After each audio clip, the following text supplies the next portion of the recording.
Much. Thank you so much, Rongili. Thanks, Shati. Thanks to everybody at Barsat College for having arranged this webinar, this special lecture.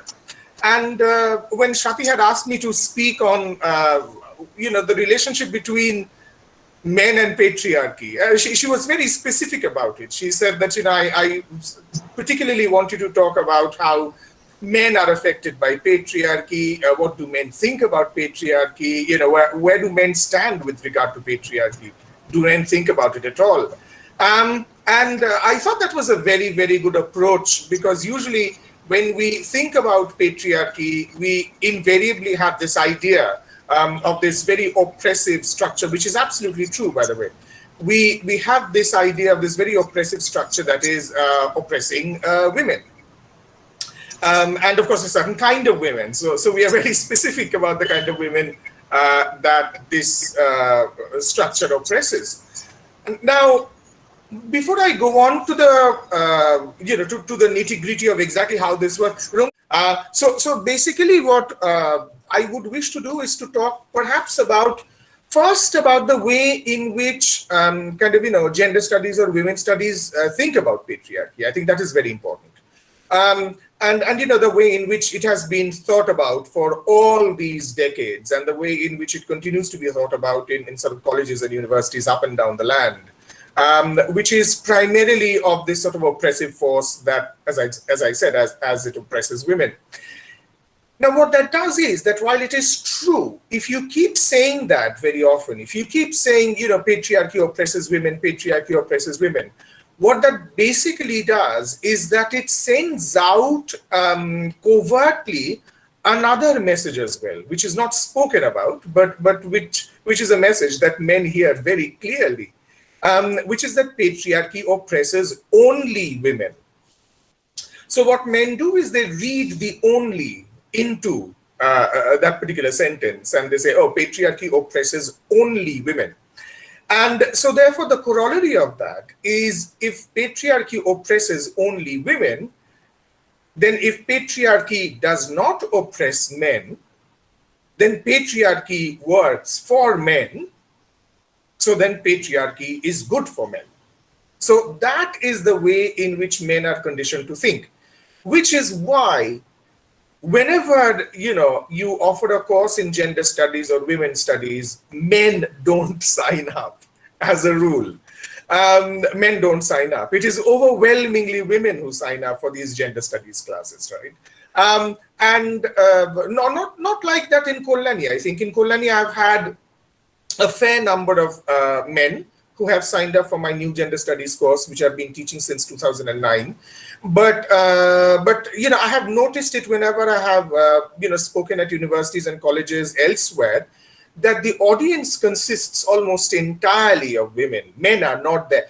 And when you go and ask the men, why weren't you there? They say, sir, eta to meder byapar. This is something that concerns women and girls, patriarchy, feminism, meder byapar. So this is something that only concerns men.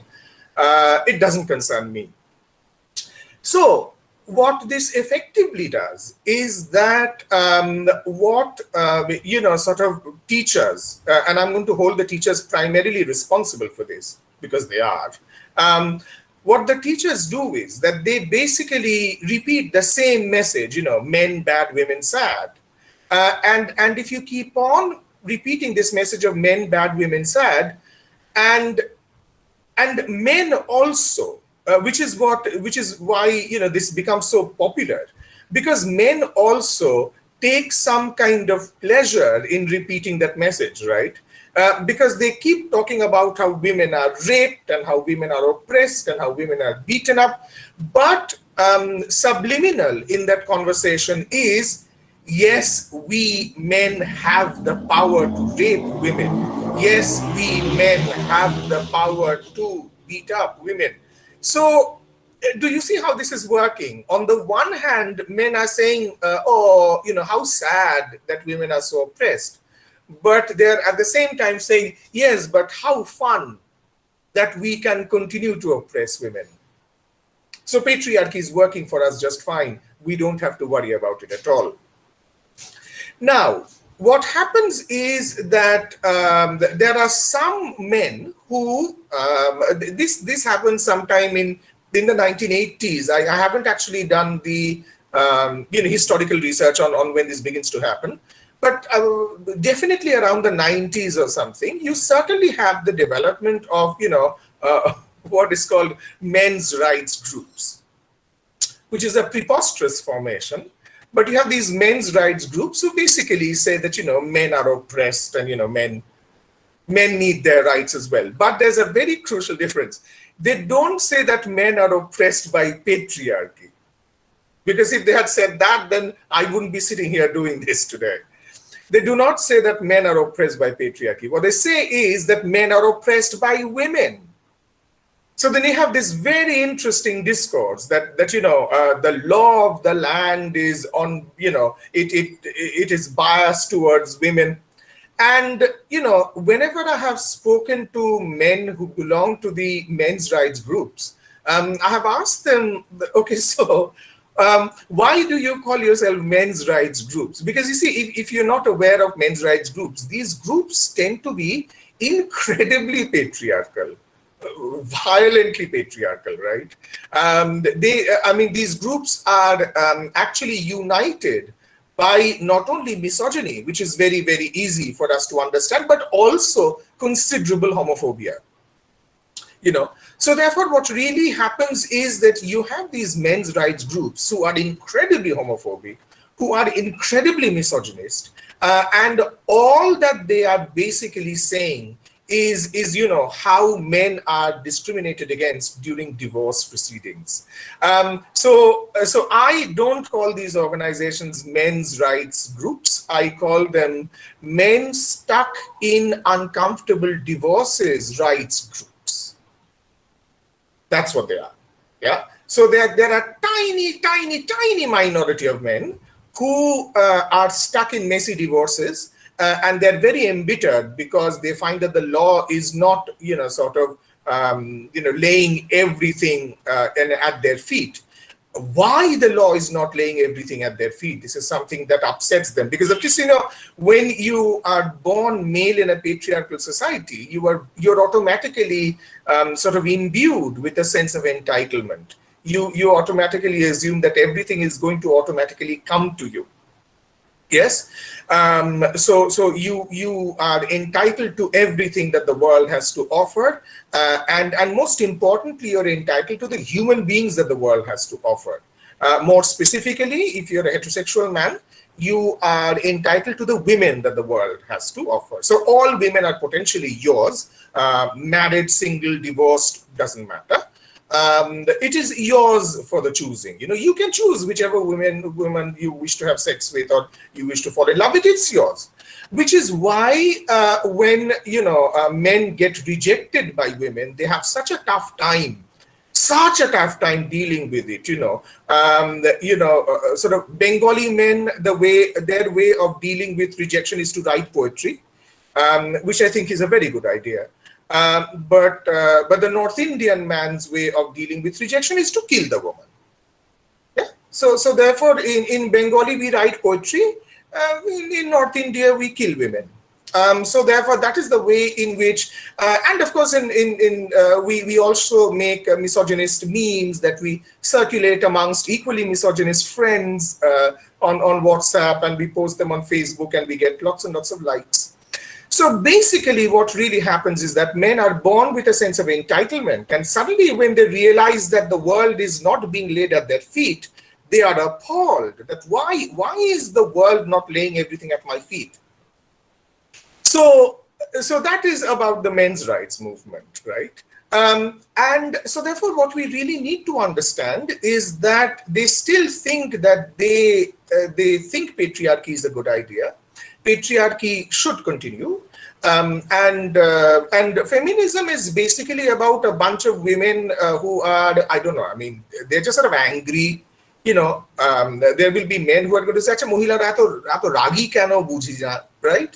So therefore, there are these angry women, one or two angry women who are upset. It's a fringe issue, so we can ignore it. That is broadly the way in which feminism is seen. Now, all of that begins to change in academia around the 1970s, which is when you have the inauguration, a very tentative, very quiet starting of something which ultimately blossoms into masculinity studies. So what really happens in masculinity studies is for the, and you know, when you say masculinity studies, you think আবার ছেলেদের নিয়ে আবার study কিসের, মানে এতদিন ধরে তো ছেলেদের নিয়েই তো স্টাডি করে আসা হলো। You know, the whole history of sort of, you know, knowledge is based on studying women. Women have hardly been studied. You know, women have been watched, women have been enjoyed, women have been served as an entertainment, but women have not been studied. So why study men all over again? Huge difference between the way in which masculinity studies deals with men and masculinity, and the way in which men and masculinity were dealt with before. Here is the difference.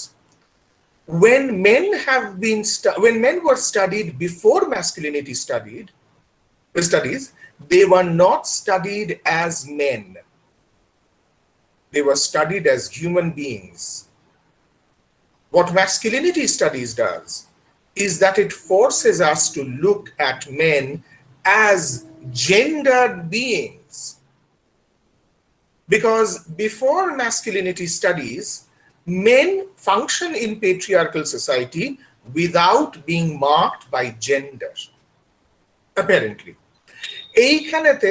What I would wish to do, this is something that I've already warned Shati about, that I was going to do this, and I'm going to use this particular lecture, which happens to be my 57th webinar, and because I've kept count, and my 240th lecture since I began speaking. I'm going to use this particular lecture to place before your consideration a term that I think helps us to understand how men function in patriarchy, and also how women function in patriarchy, but primarily how men function in patriarchy. The term is conditional visibility. So এইটা আজকে আমি এটা নিয়ে একটু আলোচনা করব, কারণ এটা আজ কয়েকদিন ধরে আমি ভাবছি যে এটা আমি বলতে পারি কিনা। আমি একজন দুজনের সঙ্গে এটা নিয়ে আলোচনা করেছি, বেশি লোকের সঙ্গে আলোচনা করিনি, but this is what I wish to talk about today, which is conditional visibility. It was suggested to me when I was listening to one of my former students, and then she was speaking at a webinar, and you know, I was listening to her with a great deal of pride, and while listening to her, the thought came to me that I think the way in which we talk about visibility and invisibility in the context of identity politics perhaps can be fine-tuned, it can be sophisticated, it can be made a little bit more complex. So সেই জন্য আমার মনে হলো যে a term is perhaps required, and that term is conditional visibility. বাংলায় সেটাকে বলতে গেলে হয়তো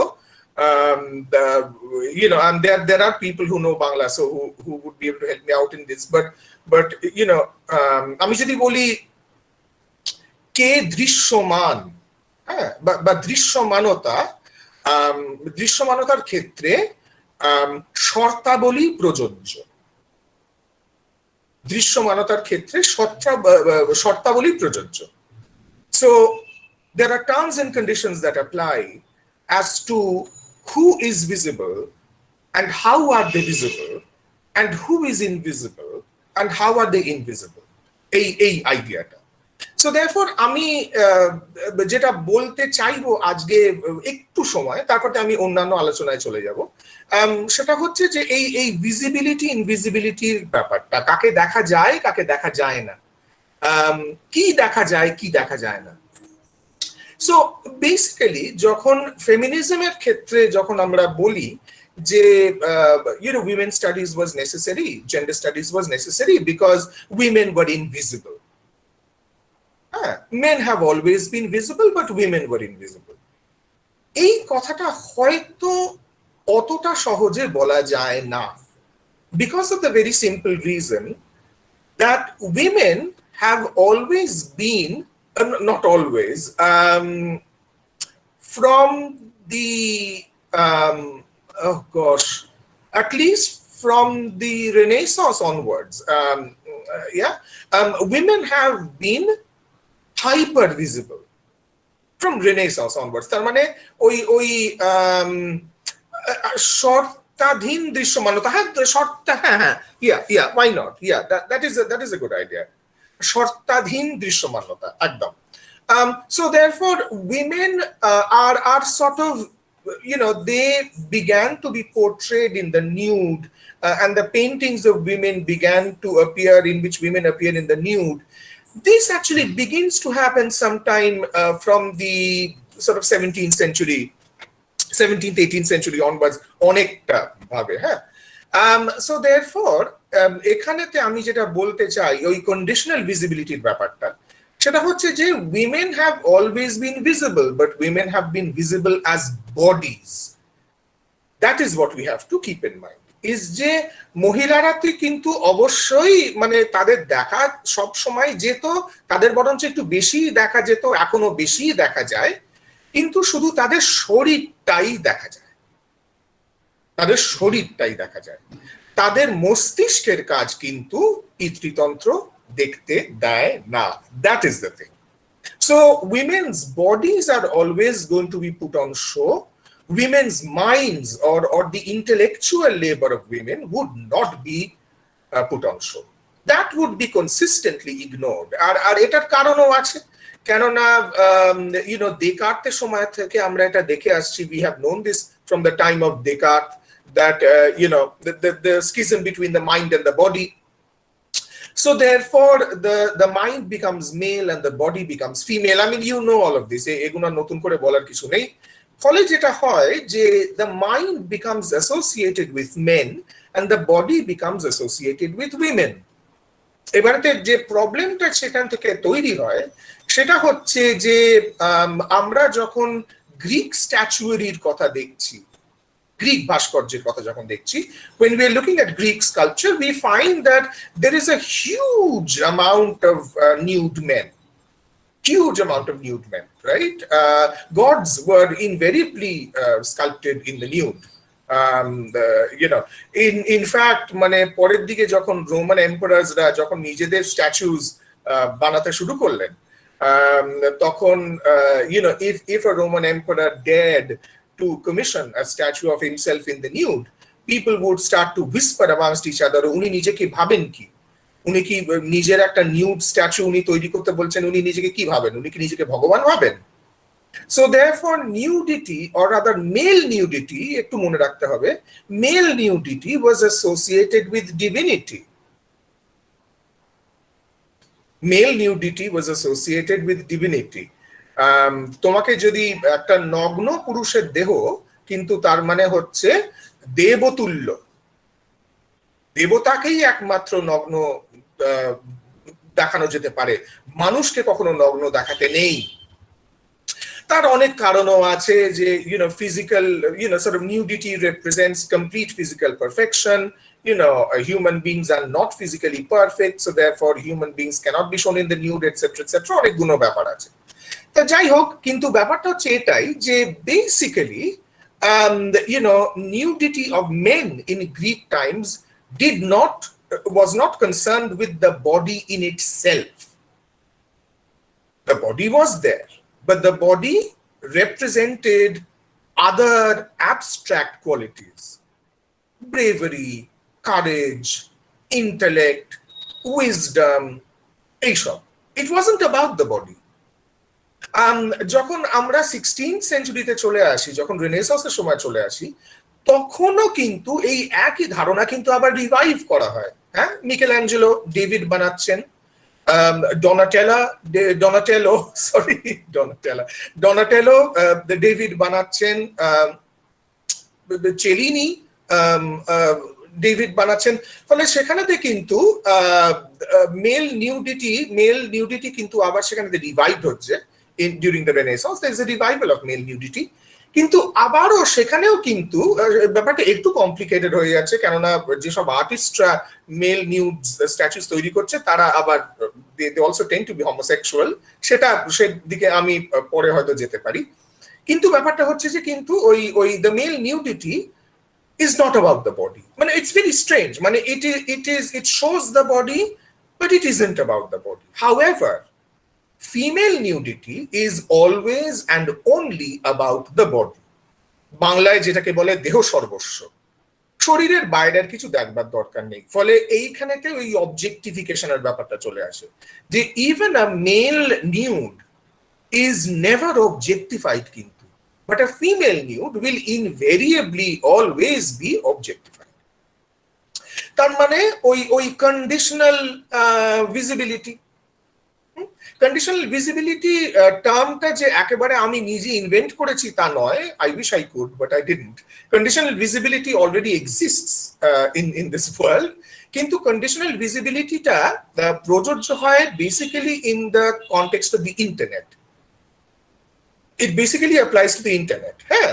So therefore, when you are on Facebook and when you sort of select from a scroll down menu, who can see your pictures on, who cannot see your pictures, who can see your posts, who cannot see your posts, which albums are going to be public, which albums are going to be only for friends, which albums are going to be only for yourself, এই যে কন্ট্রোলটা রাখা হচ্ছে যে কে আমার ছবি দেখতে পারে, কে আমার ছবি দেখতে পারে না, এইটাকে কিন্তু ইন্টারনেটের ভাষায়, সাইবার টেকনোলজির ভাষায় সেটাকে কিন্তু বলা হয় কন্ডিশনাল ভিজিবিলিটি। কিন্তু আমি ওই কন্ডিশনাল ভিজিবিলিটিটাকে আমি এখানেতে জেন্ডার স্টাডিজের ক্ষেত্রে আমি অ্যাপ্লাই করছি, because I think that it is very, very useful in the case of gender studies, because in the case of gender studies, I don't get to decide the terms and conditions of my visibility. Patriarchy does. So ফেসবুকেতে যেমন আমি decide করছি কে আমার ছবি দেখতে পারে, কে আমার ছবি দেখতে পারে না, in a patriarchal society, patriarchy decide করছে কে তোমার শরীর দেখবে, কে তোমার শরীর দেখবে না, কার শরীর দেখা যাবে, কার শরীর দেখা যাবে না, রাইট? সো therefore আমরা একটা আস্ত কালচার তৈরি করি based on which bodies can be seen and which bodies cannot be seen. সেখানেতে যেটা দাঁড়ায় সেটা হচ্ছে men's bodies circulate in patriarchal society as invisible. Men's bodies circulate in patriarchal society as invisible. পুরুষ দেখা যায় না। আমি আবার বলছি, রাস্তাঘাটে পুরুষ দেখা যায় না, রাস্তাঘাটে মহিলা দেখা যায়, পুরুষ দেখা যায় না। মহিলা দেখা যায় আর মানুষ দেখা যায়। So you can either see women or you can see human beings. You don't see men. And the reason why you don't see men is because even when you see men, you don't see men as men. You don't see them as gendered beings. You see them as human beings. এটা তো অনেক গন্ডগোল রয়েছে, মানে এর পেছনে ভাষা কাজ করছে, এর পেছনে অনেক কিছু জিনিস কাজ করছে। কেননা আমরা যখন ম্যান বলি তখন আমরা ধরেই নিই যে ম্যানের মধ্যে men, women, everybody is involved. আমাকে আমার স্টুডেন্টদের কাছ থেকে অনেকবার শুনতে হয়েছে, হ্যাঁ কিন্তু স্যার মানে ম্যান তো gender neutral. Man gender neutral? হ্যাঁ স্যার। আচ্ছা, আর হি প্রোনাউন ওটাও তো sir gender neutral. So he gender neutral, man gender neutral, bhratitva gender neutral, fraternity gender neutral, brotherhood gender neutral, aam aadmi gender neutral. Bhalo khela to eta. So therefore men circulate in patriarchal society genderless. Very liberating, very liberating. তার মানে পুরুষ মানুষের gender হয় না, gender শুধুই মহিলাদের হয়, gender শুধুই মহিলাদের হয়। সেই জন্য আমাদের স্কুলে কলেজে যখন কেউ এসে বলে যে স্যার আমি জেন্ডার স্টাডিজ এর উপরে কাজ করতে চাই, তখন আমি বলি হ্যাঁ বা খুব ভালো, জেন্ডার স্টাডিজ এর উপরে কাজ করতে চাও, কি কি কি টপিক বলো। Sir women and education. আচ্ছা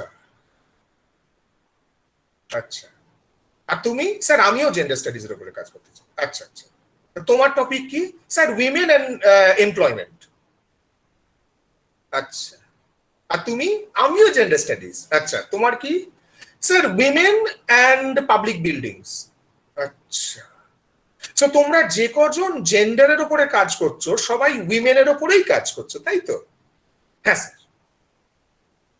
তার মানে বেসিক্যালি এটাই দাঁড়ালো যে একমাত্র মহিলাদের জেন্ডার আছে, পুরুষের জেন্ডার নেই।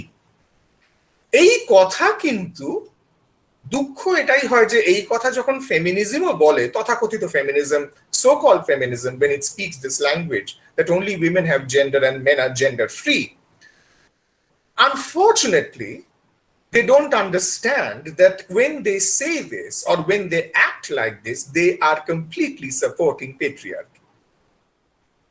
তার মানে বেসিক্যালি আদপে উইমেন স্টাডিজ কিন্তু হয়ে যাচ্ছে একটা প্রো পেট্রিয়ার্কাল বা পেট্রিয়ার্কাল একটা স্ট্রাকচার। জেন্ডার স্টাডিজ হয়ে যাচ্ছে একটা পেট্রিয়ার্কাল স্ট্রাকচার, কেননা সেখানেতে শুধুই মহিলাদের সম্বন্ধে কথা বলা হচ্ছে, কেননা শুধুই মহিলাদের জেন্ডার, সেটা তো পেট্রিয়ার্কি আমাদের বলে দিয়েছে, তাতে নতুন করে আমাদের জানবার কি হয়েছে। সেই জন্যে so many of us are so happy teaching gender studies and teaching only about women, or teaching women studies and teaching only about cis heterosexual women. So therefore এইখানেতে কিন্তু প্রবলেমটা হচ্ছে। So it is, even when we are talking about women, we are not talking about all women, we are excluding a lot of women, and we are talking about only a small percentage of women that we are used to seeing. Let us come back to men. So what masculinity studies does is that masculinity looks at men as gendered beings. Masculinity studies পুরুষদের বলে, আপনারা যারা মনে করছেন যে আপনারা পিতৃতন্ত্রে ভালো আছেন, প্লিজ এটার মনে করবেন না। পিতৃতন্ত্র আপনাদের মোটেই সাহায্য করছে না, পিতৃতন্ত্র আপনাদেরও ক্ষতি করছে। ব্যাপারটা এটাই যে ফেমিনিজমের দৌলতে মহিলারা এটা বুঝতে শুরু করেছে যে পিতৃতন্ত্র ক্ষতিকারক। আপনারা যেহেতু ফেমিনিজমের ধারে কাছে ঘেঁষবেন না, আপনারা জানতে পাচ্ছেন না যে পিতৃতন্ত্র আপনাদেরও ক্ষতিকারক। So thanks to feminism, women have understood that patriarchy is bad for them, but because men refuse to have anything to do with feminism, কেন ওগুলো সব মেয়েদের ব্যাপার, which is why men continue to suffer under patriarchy, but they don't understand that they're suffering. They don't understand they're suffering. হয় বুঝতে পারো না। You are suffering, but you don't understand that you're suffering. So how do men suffer in patriarchy? Men suffer in patriarchy because এই যে গল্পটা আমি এতক্ষণ ধরে বলে আসলাম যে men are gender free, men circulate as human beings, হ্যাঁ, Simon the বোভারের বইটা আমি খুব একটা ক্রিটিকের নাম করব না, কেননা I know it can be very boring, so I'm not going to talk about critics, but I'll talk about critics once or twice maybe, for which I beg your forgiveness. So Simone de Beauvoir, in The Second Sex, she says that, what does she say? She says that men are transcendent, women are immanent. পুরুষ মানুষ যা খুশি তাই হতে পারে, মহিলা কিন্তু ultimately মহিলাই থাকে। মহিলার কিন্তু যা খুশি হওয়ার কিন্তু স্বাধীনতা নেই, পুরুষ যা খুশি তাই হতে পারে। সত্যি কি তাই? Is it true that a man can be whatever he wants to be? মনে তো হয় তাই। Can a man can be a pilot, a man can be a carpenter, a man can be anything. No. A man can be anything as long as he sticks to the code of masculinity. That is the important thing. ফলে আমরা যারা ভেবে আসছি যে masculinity is this wonderful, very liberating space with no boundaries, সেখানে বোধহয় আমরা একটা ভুল করছি। We are very badly mistaken if we think that masculinity doesn't have boundaries. Masculinity definitely has boundaries. The tragedy is that we don't very often recognize those boundaries, but they are there. So masculinityর boundary কোথায় শেষ হচ্ছে? masculinityর boundary কিন্তু fixed boundary নয়, যেমন ফেমিনিনিটির বাউন্ডারিও কিন্তু fixed boundary নয়। এই boundary কিন্তু ক্রমাগত সরতে থাকে, আজ এখানে আজ এখানে আজ এখানে আজ এখানে। বাউন্ডারি কিন্তু সবসময় সরে সরে যায়, কিন্তু বাউন্ডারিটা কি সরে যায়? না, the boundary shifts but the boundary remains, and it is something that we have to take the responsibility of doing, is that we have to constantly check boundaryটা কোথায় গেল, because the boundary is always shifting, so we constantly have to find out, আচ্ছা বাউন্ডারিটা কি সরেছে আজকে? আচ্ছা সরে তাহলে কোথায় গেল? তাহলে আজকে কি আমি পুরুষ মানুষ হিসেবে আজকে কি এটা করা যেতে পারে? তাহলে কি আজকে পুরুষ মানুষ হিসেবে আমি কাঁদতে পারি? তাহলে আজকে কি পুরুষ মানুষ হিসেবে আমি একটা রান্না করার ভিডিও টিকটকে ছাড়তে পারি? তাহলে কি পুরুষ মানুষ হিসেবে আমি আজকে আমার হাতের আঙুলেতে নেল বার্নিশ করে ফেসবুকে একটা ছবি দিতে পারি? You see, so পুরুষ মানুষকে কিন্তু সারাক্ষণ ভেবে যেতে হচ্ছে যে আমি যেন সব সময় ঠিকঠাক পুরুষ থাকি। So you see that quite contrary to what men usually believe, that men are given this infinite freedom by patriarchy. No, men are perhaps in some ways even more imprisoned by patriarchy than they realize, because they are constantly anxious to shore up their masculinity. আমার পৌরুষ যেন ঠিকঠাক থাকে। And masculinity is so fragile, মানে আমার almost চোখে জল চলে আসে। masculinity is so fragile যে মানে খুব অল্পতে masculinity নড়ে যায়, খুব অল্পতে, মানে খুব অল্পতে একটা কথায় masculinity নড়ে যায়, একটা ছোট্ট ইঙ্গিতে masculinity নড়ে যায়। masculinity প্রচন্ড নাজুক, masculinity is very delicate, like a snowflake. You simply have to tell a man, এই তুই ওরম করে হাঁটছিস কেন, বা তুই ওরম করে কথা বলছিস কেন, বা ও বাবা I remember, my God, I'm remembering something from my UG days. I haven't thought about this for a very long time, and today it comes back to me. This is 1986. Yeah, this is 1986. And this is the time when Aparna Sen had been given the job of editing Sananda. Many of you were, of course, not born then, but there is a way. I don't know whether Sananda is still published or not, but anyway, so Sananda, many of you may know, Anandabajar Patrikar publication, Sananda. Aparna Sen was its first editor, and I was at college then, and we were a very small class, and one day and they were all boys in the class, shockingly enough, because English literature is supposed to be a girlish subject, so I was shocked. Anyway, so this boy walks in, my classmate walks in one day, and he's carrying a copy of Sananda. And I said, because I was an idiot at that time, I say, because you say, me, the unreconstructed man, from 1986, idiot, completely patriarchal, terrible. I look back on myself and I'm so ashamed. So I look at him and I say, Sananda, and he turns to me and he says, it comes back to me after so many years, মেয়েদের পত্রিকা কিন্তু মেয়েলি না. So it's a women's magazine, but it is not girlish. And I just think it is so astonishing. And after all these years, remember, this is something that he said in 1986. It comes back to me after all these years. What did that mean?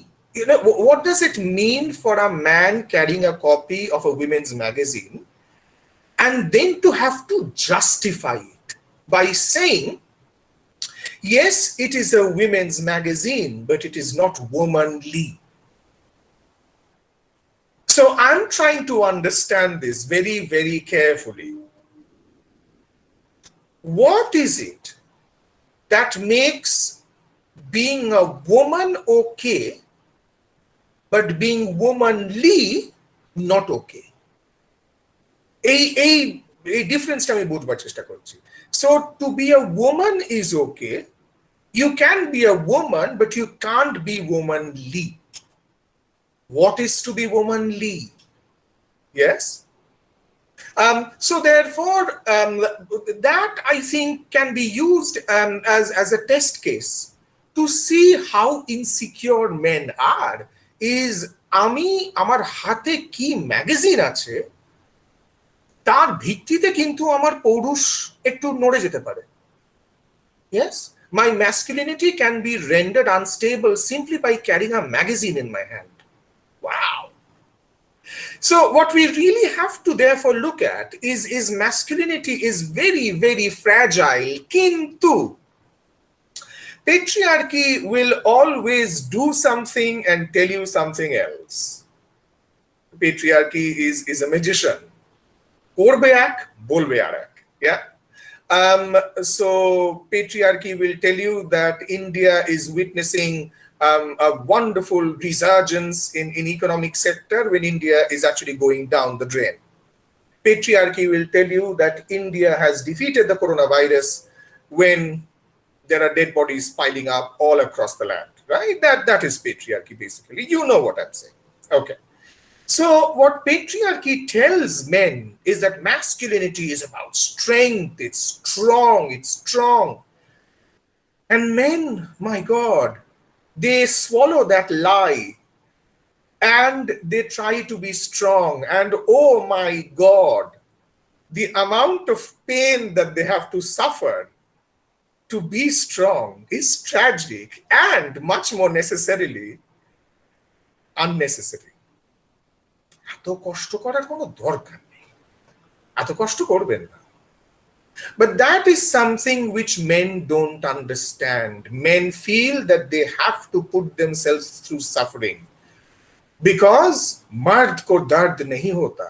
Oh yes, mard ko dard nahi hota. You know, there was an experiment that was carried out at, I'm not really sure which university hospital, but one of those university hospitals. An experiment was carried out on men where they were subjected to that level of pain which women experience while delivering babies. That level of pain that women experience when delivering babies. The men who were subjected to it could not take it beyond a few seconds. I think it was 4 or 5 seconds. They couldn't take it. Mard ko dard nahi hota. So the capacity for withstanding pain is something which men actually don't have. They don't have. But that is something which men are taught that they should have. So they put themselves through a great deal of completely unnecessary pain in order to be masculine. Masculinity does not exist. Femininity does not exist. But in order to be masculine, they put themselves through hell. They put themselves through hell. In each of our families, we have that one male relative. আমাদের প্রত্যেকের পরিবারেতে এরকম একজন পুরুষ সদস্য আছে. I'm sure they exist in every single family. It can be your father, it can be your brother, it can be your uncle, who will never say that they are unwell.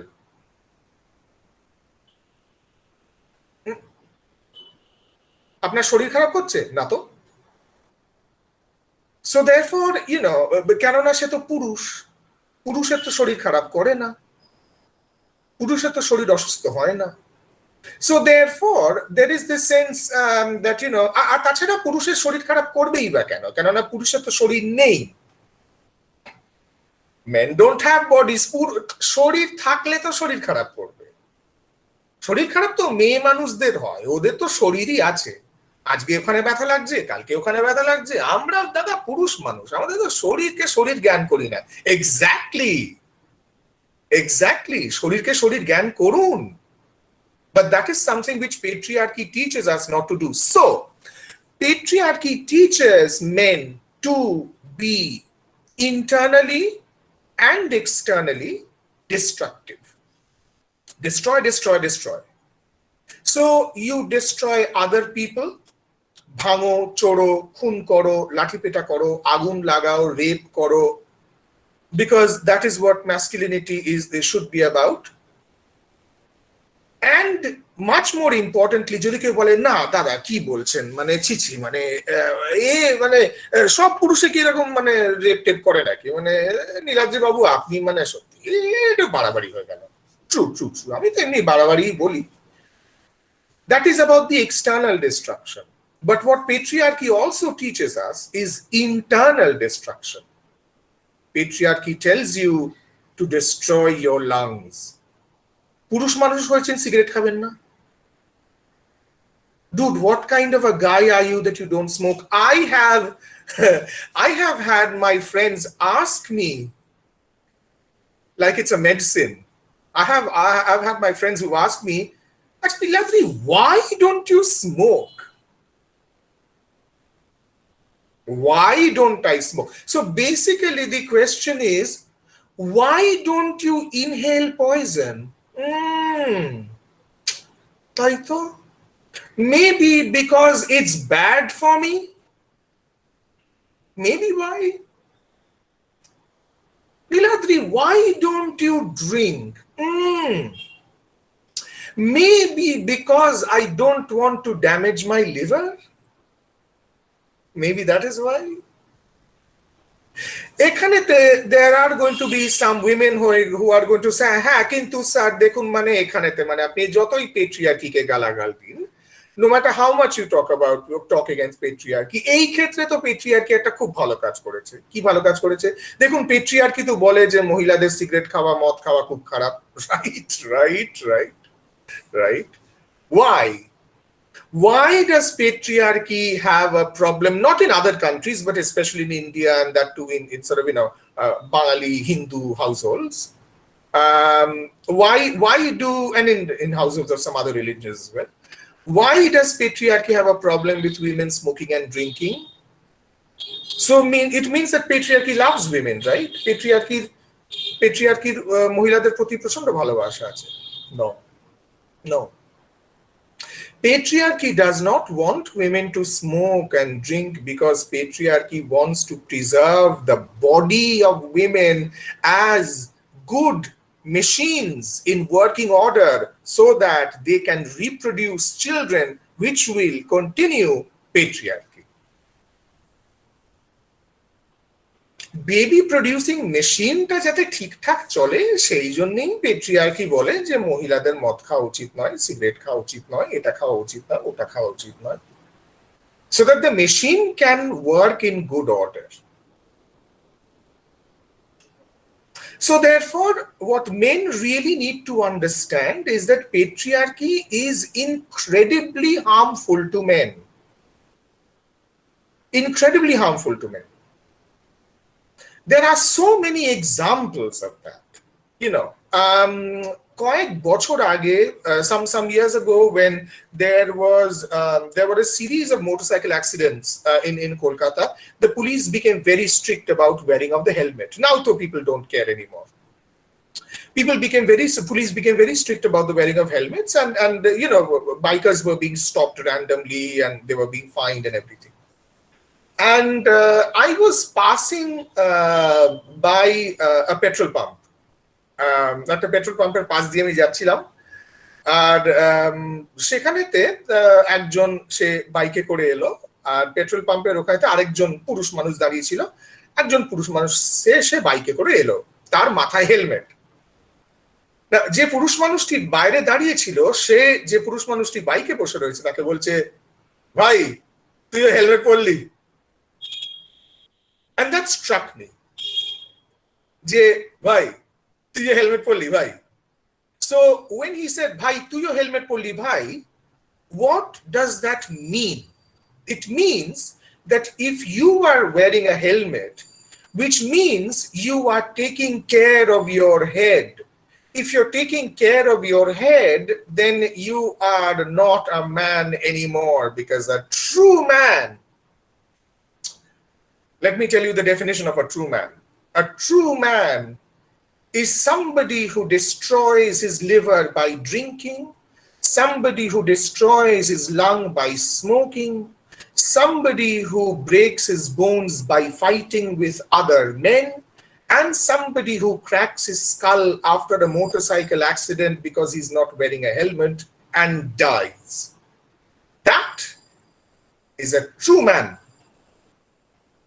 সেই হচ্ছে সঠিক পুরুষ, যে নিজের liver ধ্বংস করে, নিজের lungs ধ্বংস করে, নিজের হার্ট ধ্বংস করে, অন্য লোকের শরীর ধ্বংস করে, নিজের মাথা ফাটিয়ে মোটরসাইকেল অ্যাক্সিডেন্ট করে মারা যায়। সেই না পুরুষ, তাকেই না আমি পুরুষ বলবো। So do you see what is happening over here? Patriarchy actually encourages men to be suicidal. And men commit suicide every day. No, I'm not talking about the dramatic suicide যেটা কাগজে বেরোয়। No, slow suicide. আস্তে আস্তে একটু একটু করে, রোজ একটু একটু করে মরা। Patriarchy encourages men to commit slow suicide. Now, I have only talked about those men. আমার হাতে আর খুব একটা বেশি সময় নেই before we go on to the question answer session. I have only been talking about cis men কিন্তু. And mostly cis men, কেননা homosexual, heterosexual নির্বিশেষে, because there are also gay men, there are also bisexual men who are equally self-destructive, equally. So therefore sexuality over here is not an issue, being cis is of the issue. So I was talking especially about cis men. What about trans men? আমি একদম গোড়াতে যে কথাটা বলেছিলাম about visibility, invisibility, conditional visibility কিন্তু trans মেনদের ক্ষেত্রেও সেরকম ভাবে অ্যাপ্রোপ্রিয়েট হচ্ছে। এবারে ভিজিবিলিটি ইনভিজিবিলিটির ব্যাপারটা আমি আরেকটু বলি ওটা সম্বন্ধে। Let me explain a little bit how this works. In patriarchy, visibility very often means disempowerment. একটু ভেবে দেখি ব্যাপারটা। In patriarchy, visibility very often means disempowerment. আমি তোমাকে ভিজিবিলিটি দেব, কিন্তু তোমার ভিজিবিলিটির জন্য তোমাকে ডিসএম্পাওয়ার করে দেবো। A classic example of that would be trans women or those trans women who belong to the Hijra community, because not all trans women are Hijra. So those trans women who belong to the Hijra community, এবারে তো Hijra communityর ব্যাপারটা দেখো, they are trans women, or in very rare cases they can be intersex, but mostly trans women, extremely visible.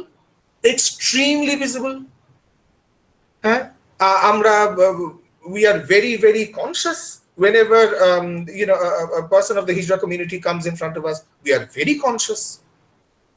কিন্তু এই যে একটা সাংঘাতিক visibility ওদের আছে, social visibility, does that translate into being empowered? No. Men function in society, in a patriarchal society, through invisibility, যেটা গোড়া দিকে বললাম। Does that mean they were disempowered? Ostensibly, no. Men circulate as being very powerful. They have access to places that women don't. Yeah, they have access to facilities that women don't. So therefore, কোনো ক্ষেত্রে কিন্তু visibility ডিসএম্পাওয়ার করে দেয়, কোনো কোনো ক্ষেত্রে invisibility কিন্তু empower করে। এইবার the crucial difference between cis men and trans men, trans men কারা আমরা সবাই জানি, তবু আরেকবার বলে দিই, trans men are those who are born gender assigned female at birth। তারা যখন জন্মায় তখন ডাক্তার তাদের মেয়ে ঘোষণা করে দেয়, আপনার মেয়ে হয়েছে। কেউ মেয়ে হয় না, মেয়ে করা হয়, যাই হোক। সো আপনার মেয়ে হয়েছে, সেন্টেন্সটাই গন্ডগোল, কেননা আপনার মেয়ে হয়নি, আমি বলছি আপনার মেয়ে হয়েছে, অতএব সেটা মেয়ে। That is the more correct way of saying it, doesn't matter. যাদের মেয়ে হিসেবে ঘোষণা করা হয় জন্মের সময়, তারা যখন পরবর্তীতে গিয়ে মনে করে যে তারা মেয়ে নয়, তারা পুরুষ হতে চায়, দে আর ট্রান্স মেন। ট্রান্স মেনের ক্ষেত্রে যেটা হয় যে দে আর ইনভিজিবল অ্যান্ড ডিসএম্পাওয়ার্ড, দুটো একই সঙ্গে। ইনভিজিবল কেননা আমরা ট্রান্সমেন দেখতে পাই না। আমাকে বহুবার এরকম শুনতে হয়েছে যে স্যার মানে ট্রান্সমেন কারা এক্স্যাক্টলি? ট্রান্সমেন যদি একবার তার হরমোনাল ট্রিটমেন্ট শেষ হয়ে যায়, একবার যখন তার সার্জারিও হয়ে যায়, সার্জারি না হলেও কোনো ক্ষতি নেই, হরমোনাল ট্রিটমেন্ট যখন শেষ হয়ে যায়, তাকে কিন্তু একেবারেই আর 5 জন তথাকথিত পুরুষ মানুষের মতোই দেখতে লাগবে। They are going to look exactly like any Tom, Dick and Harry, any Ramsham Jadumudu on the streets. You will not be able to tell the difference. Why you will not be able to tell the difference? Because you have been taught not to look at men. Conditional visibility. We don't look at men when they urinate on the streets. পুরুষ মানুষ যখন রাস্তার ধারে মূত্র ত্যাগ করে তখন আমরা তাদের তাকিয়ে দেখি না। তাদের তাকিয়ে দেখি না মানে কি তারা সেখানে নেই? নিশ্চয়ই আছে, কিন্তু আমাদের পিতৃতন্ত্র বুঝিয়েছে যে ওটা দেখতে নেই, অতএব আমরা দেখি না, কেননা আমরা খুব বাধ্য পিতৃতান্ত্রিক লোকজন। So we don't look at them. Now what trans men suffer from is invisibility and disempowerment. Trans মেনদের লোকে চোখে দেখতে পায় না, কেননা একটা ট্রান্স ম্যান আর একটা সিস ম্যানকে দেখে বোঝার উপায় নেই যে কে ট্রান্স আর কে সিস, দেখে বুঝতে পারবো না। That kind of invisibility may be empowering to trans men, যে তাকে দেখে কেউ ঠাট্টাই আর কি মারছে না, ওই দেখ হিজড়া যাচ্ছে বলে কেউ তাদের বলছে না, তারা আর 5 জন পুরুষের সঙ্গে তারা ভিড় বাসে উঠে তারা এদিক ওদিক যাচ্ছে, কোনো অসুবিধা হচ্ছে না। কিন্তু তাদের প্রচন্ড অসুবিধা হয় যদি তাদের কোনো রকমের সেক্সুয়াল বা ইউরিনারি কোনো অসুবিধা হয়, কেননা তারা যখন কোনো মেডিকেল ফেসিলিটিতে যাবে, তাদের যদি বটম সার্জারি না হয়ে থাকে, তাদের যদি ফ্যালোপ্লাস্টি না হয়ে থাকে, তাদের যদি ভ্যাজাইনাটাকে পিনিস হিসেবে যদি তৈরি না হয়ে করা হয়ে থাকে, they retain the vagina, they retain the uterus, which is why a lot of trans men now give birth, কেননা তাদের womb রয়ে গেছে, তো তাদের তো uterus রয়ে গেছে, they carry the womb and the uterus within them, so trans men can give birth, and now we know a lot of trans men who are giving birth, not so much in India but definitely in other countries of the world. In America, Thomas Beatty being a very famous example, in Latin America, in Ecuador, there is somebody who gave birth, I think in 2012 or something. Anyway, so trans men, they can retain the womb and the uterus. এখন এবারে চিন্তা করে দেখা যাক যে trans ম্যানকে যদি আমার মতন দেখতে হয়, it is always possible যে তাকে আমার মতন দেখতে হবে, তার একটা তার ইউট্রাসে একটা প্রবলেম হলো, তার ভ্যাজাইনাতে একটা প্রবলেম হলো, সে তখন কার কাছে যাবে? কেননা সে যদি মেডিকেল ফেসিলিটিস নিতে যায়, সে যদি কোনো হাসপাতালে যায়, সেখানে তো বড় বড় করে লেখা রয়েছে স্ত্রী রোগ, সে নিজে তো স্ত্রী নয়, তাহলে সে কার কাছে যাবে?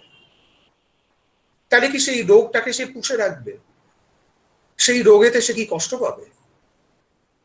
So you see the problem over here, that the moment you say that masculinity is benefiting from patriarchy, No, it isn't.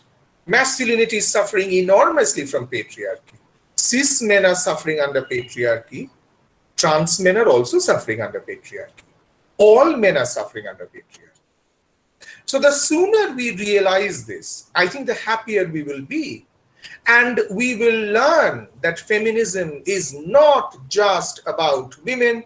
Feminism is about equal rights and about equal representation of not just two genders, but of all genders and all sexes. Thank you.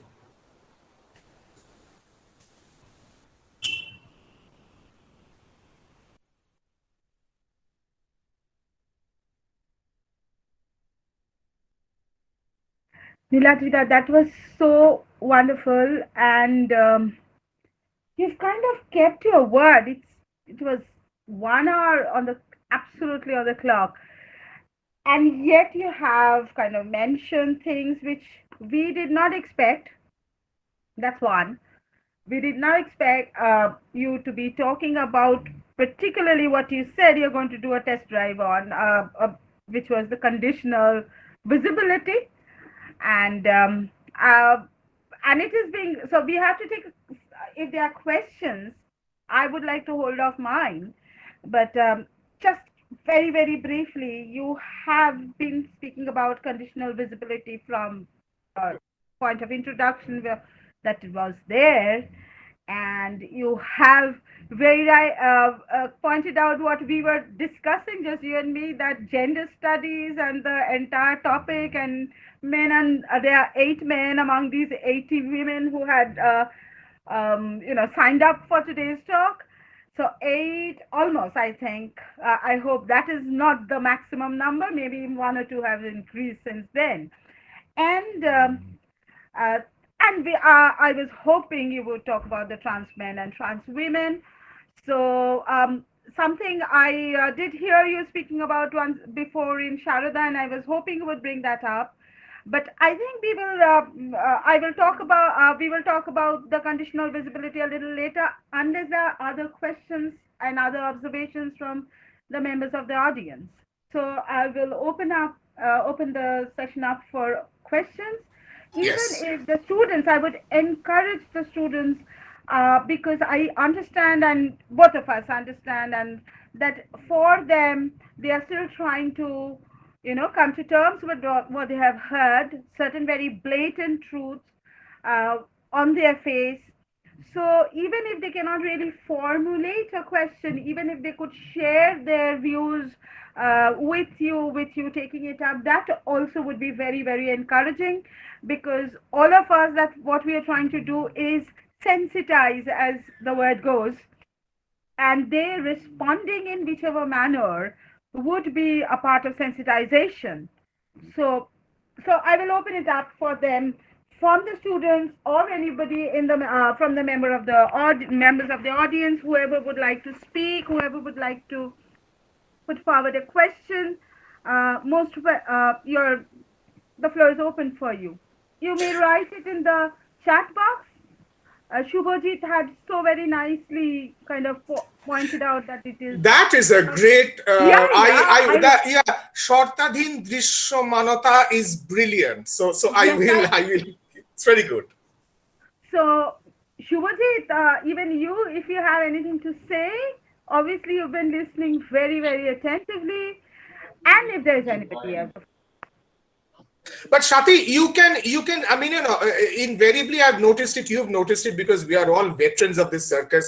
That the Yeah. first question is always difficult. So if you start with the questions, I think that that is going to somehow break the ice, and other questions may follow. So you can Ah, start with your questions. Yeah.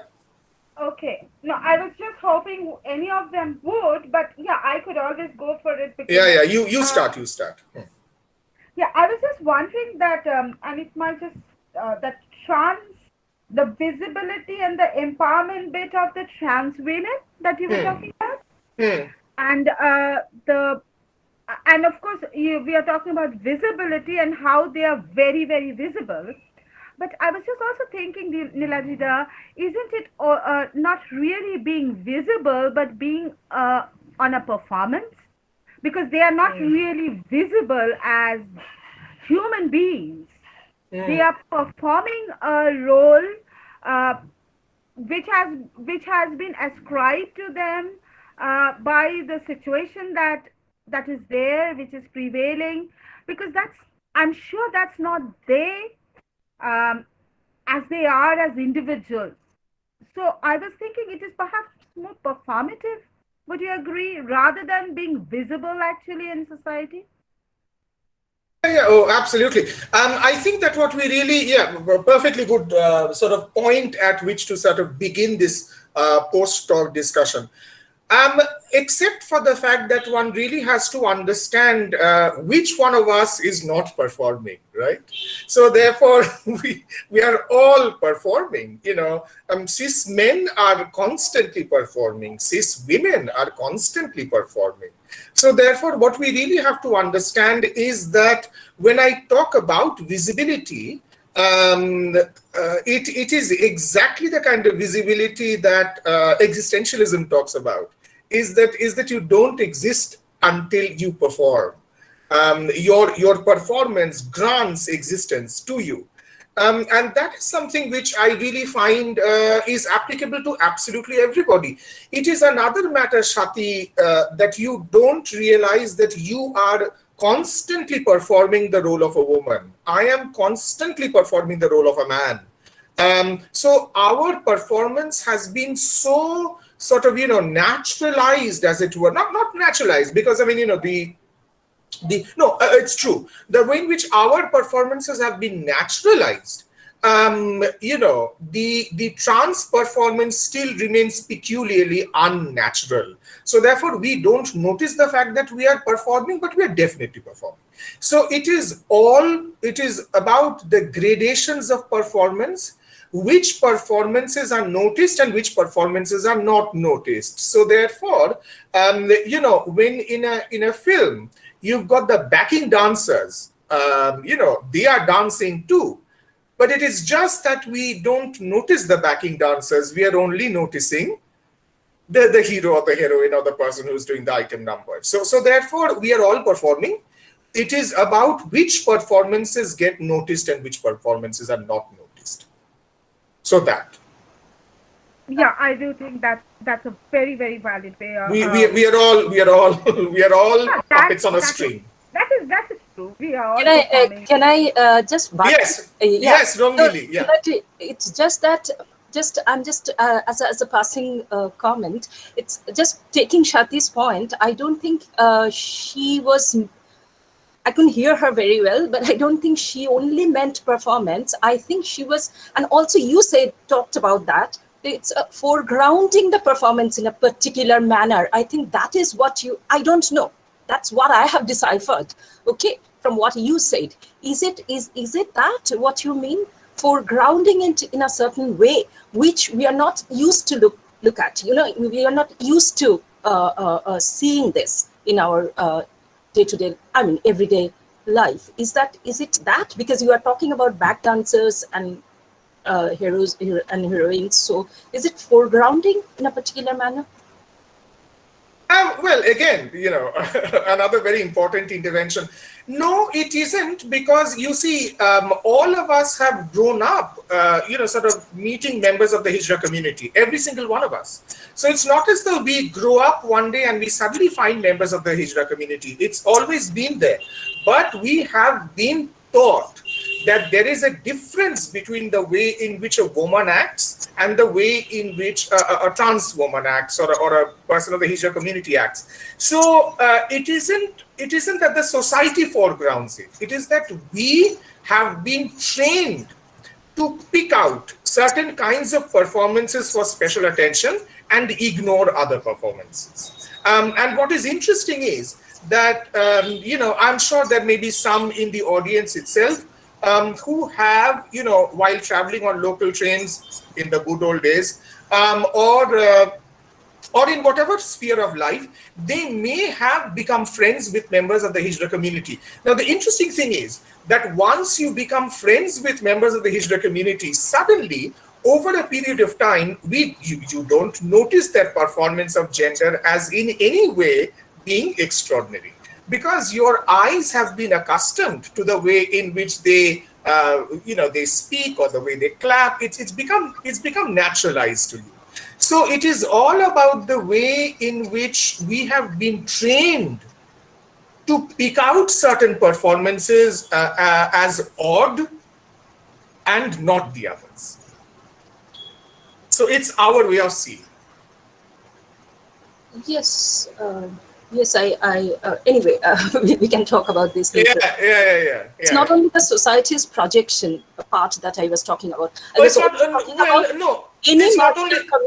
any marginal community will, it's a natural law. Will have to, for in terms of performance, any marginal community has to, at a certain point, foreground its own performativity. Absolutely, That's absolutely. what I. But absolutely, by that very logic, therefore, we will have to also understand that in a patriarchal society, in so many ways, one can regard women as being marginalized. So if one regards women as being marginalized, then by that same logic, one can say that women are also constantly performing their femininity. So therefore, and of course, I would obviously extend that to mean that men are also performing their masculinity, but their performance is a performance that is not noticed. As somebody once said, a well-dressed gentleman is somebody whose dress who is not noticed. So men's performance is about being not noticed. Women's performance is about being noticed. Please look at me, I'm a woman.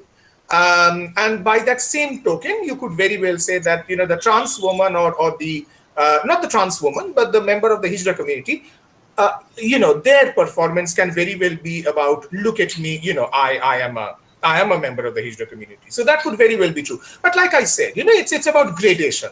It's about Exactly. gradation. Yeah, absolutely. Yeah. There is a question waiting for you in the midst Yeah, of that. sorry. Okay, so let me. Oh, this is a very big one. I have observed this that patriarchy also teaches how to dominate the weaker. First of all, I don't know who the weaker sex is, but anyway, I'll let that go. I have faced this since my childhood, but couldn't speak up because I know I will have to face disastrous consequences for that. But as a matter of fact, when a man faces a strong, resilient, dominating woman who is not obedient to the norms or is not brought up in that social conditioning, he cannot face her. So can't that be an example of how men are scared of strong, oppressive, dominating women? And that is how patriarchy is crushed. Oh, I wish I could agree with you that that is how patriarchy is crushed. Unfortunately, no, that is not how patriarchy is crushed. That is how patriarchy is perpetuated. In the sense that, if we are going to keep the binary of the strong and the weak, and simply replace one gender with another, patriarchy remains the same, because patriarchy will always try to encourage division between the various sexes. I'm not going to say between two sexes because that is preposterous.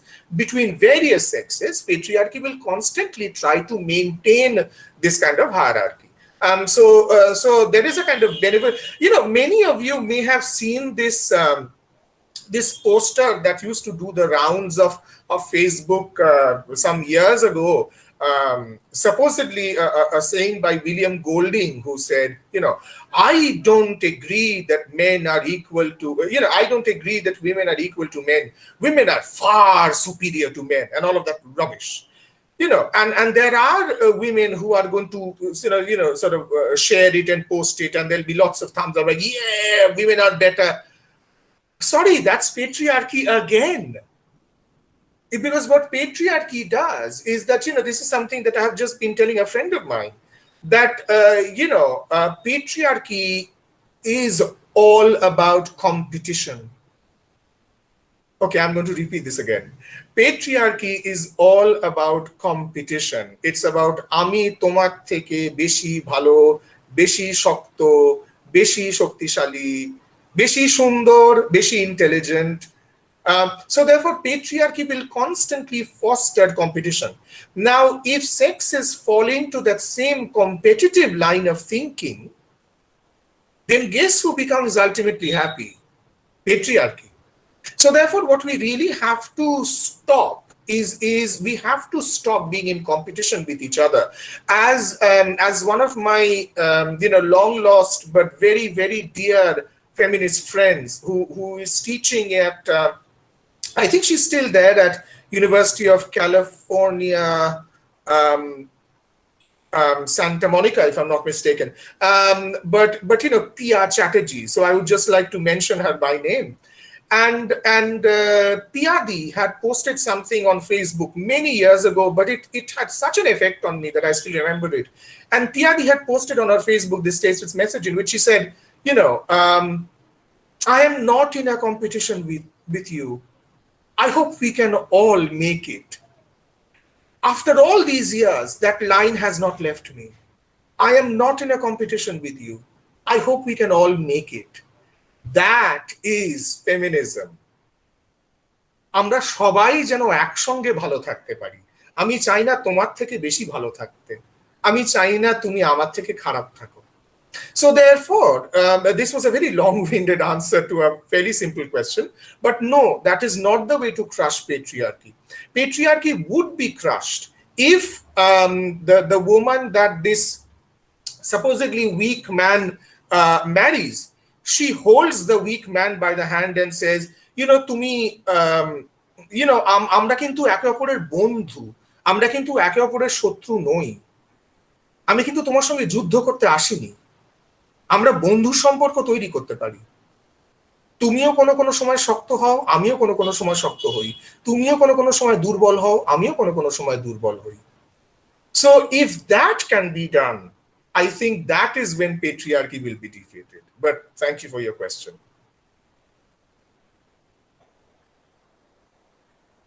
Yes, if there is anybody else. Hello, am I audible? Yes, you are. Shubhajit, yeah. Hi. Yes, Yes, hi. Shubhajit. Hi. So, it's not a question, but it's an observation. But let me know if my observation is correct. So these days, I am seeing that when it comes to gender queering or transgender representation, lots of transgender women are projected. That we have hired this transgender woman who is ahead of this. There is this transgender woman who is an athlete. All those, and also in sometimes there are many transgender men. Though those representations are a bit less, but they are still there and projected. But when it comes to talking about those people who should say, "Oh, guess what? I'm an agender," or meet first agender person, or gender queer, gender non-binary person, or pangender person, hemming this. There is not much visibility. So coming back to that conditional visibility bit, so I will give you visibility, but as long as you choose either of the binaries. Is my observation right? Absolutely. Because I think what is really happening there is exactly visibility at a price. Visibility at a price. So therefore, I am going to give you visibility, but this is exactly what happens to women, right? This exactly happens. This is something that happens to everybody. I am going to render you visibility, but in exchange of that, you will have to be a good so and so. So therefore, you will have to be a good trans woman. You will have to be a good trans man. And so therefore, who is a good trans woman? Who is a good trans man? Well, somebody who supports the status quo, somebody who supports the ruling party. Oh my God, I may be saying too much. But basically, that's what it is that, society is going to,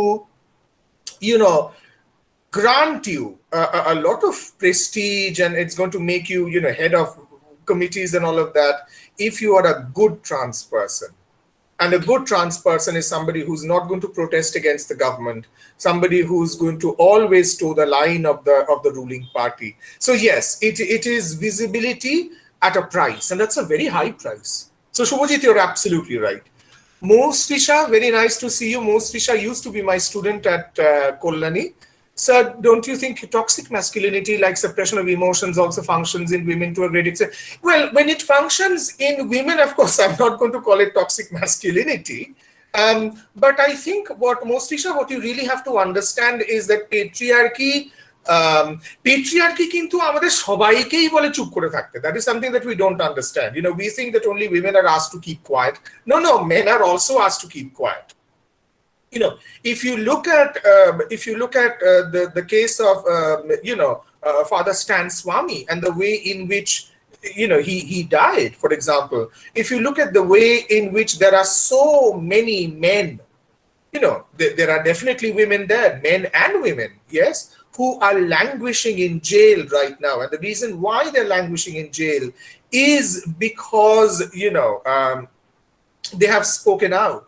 So therefore, patriarchy always likes quiet people, which is why you have this film Main Chup Rahungi. So therefore, patriarchy wants women to be quiet.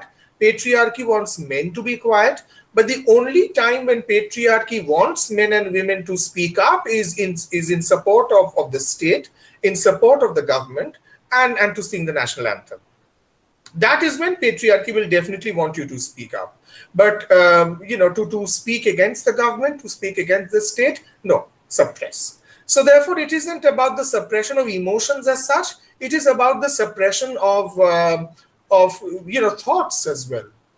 So yeah, so thank you, Mostisha. But that's what it is. It applies to everybody. We are all asked to shut up, unless we are speaking in favor of the powers that be. Very nice to see you, Mostisha. Are there going to be any other questions from our colleagues who are here? Maybe some observations from you? You have such obedient, quiet students, Shati. Indeed.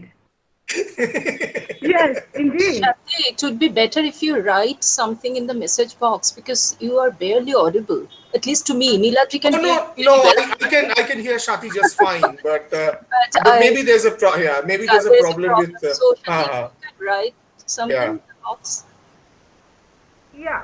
Like if there are questions, I think they are more than quiet students. They are very shy people, and they are finding it difficult to express themselves. So they're very they're conforming to the patriarchal code that students should not be heard; they should only be seen. No, I'm not very sure about that. Give them a moment. Just one second. Sure. Oh, there we have something. I have a big one. We have a very big one, yes. First of all, thank you for the wonderful talks. I have an observation. We know that women are constantly objectified, yes. Well, men are too. Men are increasingly being objectified, but we won't talk about that now. Their bodies are constantly objectified. They are constantly sexualized, but it's quite a double standard of the patriarchy that they don't allow women to claim their sexuality. Absolutely true. They don't allow women to claim their sexuality freely. Women are still till date shamed for freely claiming their sexuality and talking about their physical pleasures. I cannot support this strongly enough. I am in complete agreement with you. And Deblisha, that there's a history behind it, right? So there's a history behind it. Why is it that women's pleasures are always sidelined? What is the reason for that? Again, I go back to what I had said about women being machines. Do we care what the machine is feeling like? No, I don't care. Do I ever bother whether my television is feeling unwell, or whether my television is tired or not, whether my computer is tired or not? Am I? No. So therefore, the denial of women voicing their pleasure is absolutely tied to the way in which they're objectified. It's all a part of the same program. Is that because I'm objectifying you, therefore you are not human? If you are not human, then therefore I don't need to worry about, what is making you uncomfortable, what is not making you uncomfortable. You're talking about physical pleasures, Deblisha, but I'm sure that you know that there are women who experience tremendous pain during sex. Tremendous pain during sex. There are women who dread penetration because it is extremely painful for them. Do they talk about it anywhere? No. It's very painful. But do they talk about it anywhere? They're not going to talk about it anywhere. Because women are not supposed to talk about the pain that they experience during sex, because they are supposed to find it enjoyable. And even if they find it enjoyable, they're not allowed to say that they find it enjoyable. So damned if you are, damned if you don't. If you say that you enjoy sex, oh my God, you're a bad woman. If you say that you don't enjoy sex, oh my God, you're a bad woman. So you're a bad woman if you enjoy sex, you're a bad woman if you don't enjoy sex. Where do you go? So that's absolutely what it is. And I was, Deblisha, let me tell you, I'm so full of anecdotes, I'm full of stories. There are two stories, but one is even more troubling. Here is a friend of mine who I was quite fond of. He was quite a jolly person. And we were talking about rape one day, and one day we were discussing, about rape, discussing rape, and he said, but Niladri, no matter what you say, beyond the point, surely a woman starts to enjoy rape. And I have still not been able to get that line out of my head. Do you imagine that here is a man who presumes that beyond the point women actually enjoy rape? I mean, who thinks like that? I have an answer. Most men do. So therefore, so that's what it is. So women are not allowed to talk about their sexual pleasure, but women are not allowed to talk about their sexual pain at all. Women are not allowed to talk about their sex lives at all, period. As they used to say about the British women who were in India, those poor British women, when their man came back home at the end of the day, the women were expected to lie back and think of England. So that's what they did. They lay back and thought about England. Thank you for your question. But before we just go on to Arunima's question, which we will, I was just wondering that maybe it would also be pertinent to think in this line that even men, if they have a problem with sex, they are not supposed to talk about it at all. I think even more than women, because women are after all vessels, and they have to talk about it sometime or the other.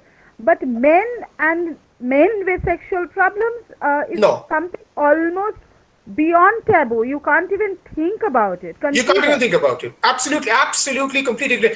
Because, so if a man says that sex does not interest me, he's unnatural. Because patriarchy has made it incumbent upon the man to be constantly ready for sex. So if a man says, I'm sorry, but, I'm sorry, sex does not interest me. It doesn't interest me. What kind of a man are you? What kind of a man are you that you're not interested in sex? So therefore, absolutely point extremely well taken. It applies across the board.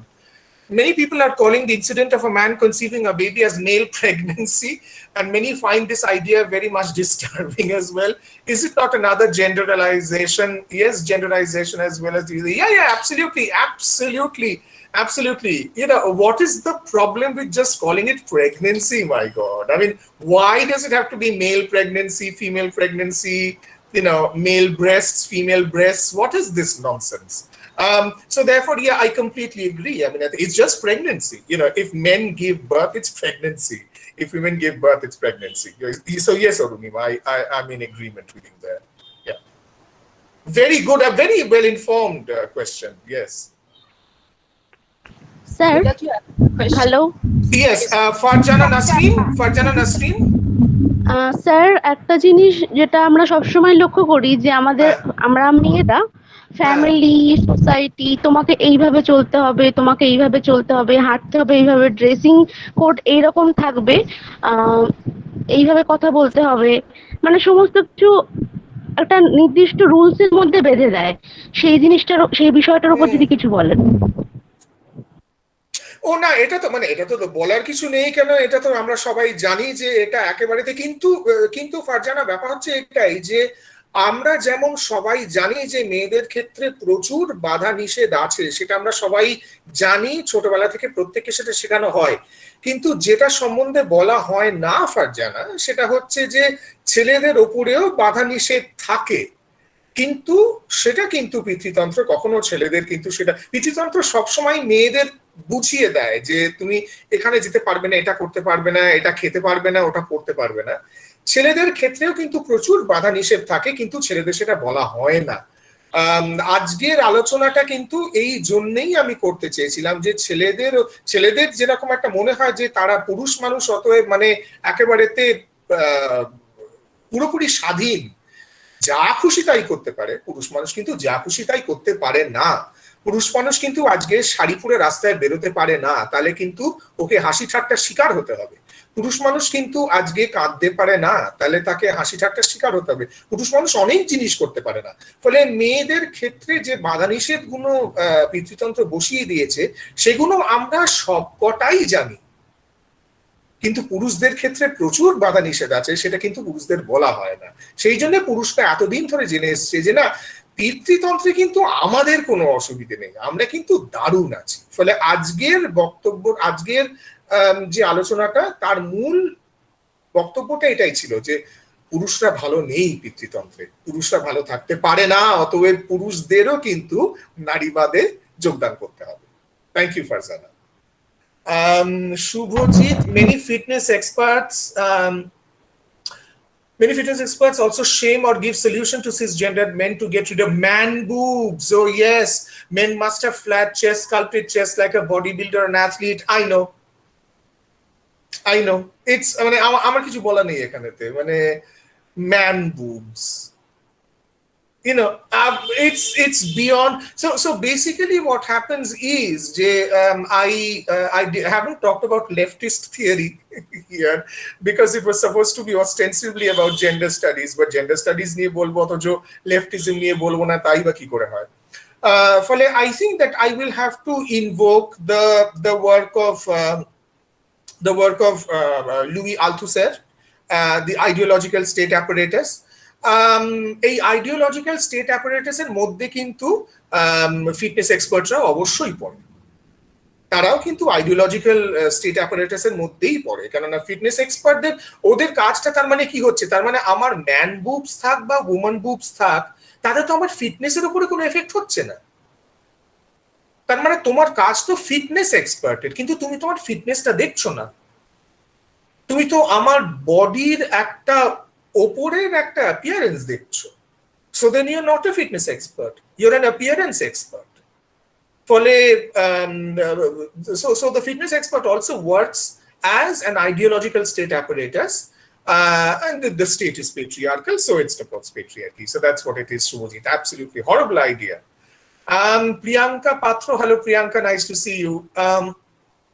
As the male and female body were being discussed today, what comes to my mind is that women more often than not are being branded as beauty with brains, yes, but beauty is the primary attribute in women that is valued, and also how the blow of casteism dwindles when there is a lower caste person in question, but with a beautiful face. Oh yes, oh absolutely. It's odd, isn't it, Priyanka? This is so complex.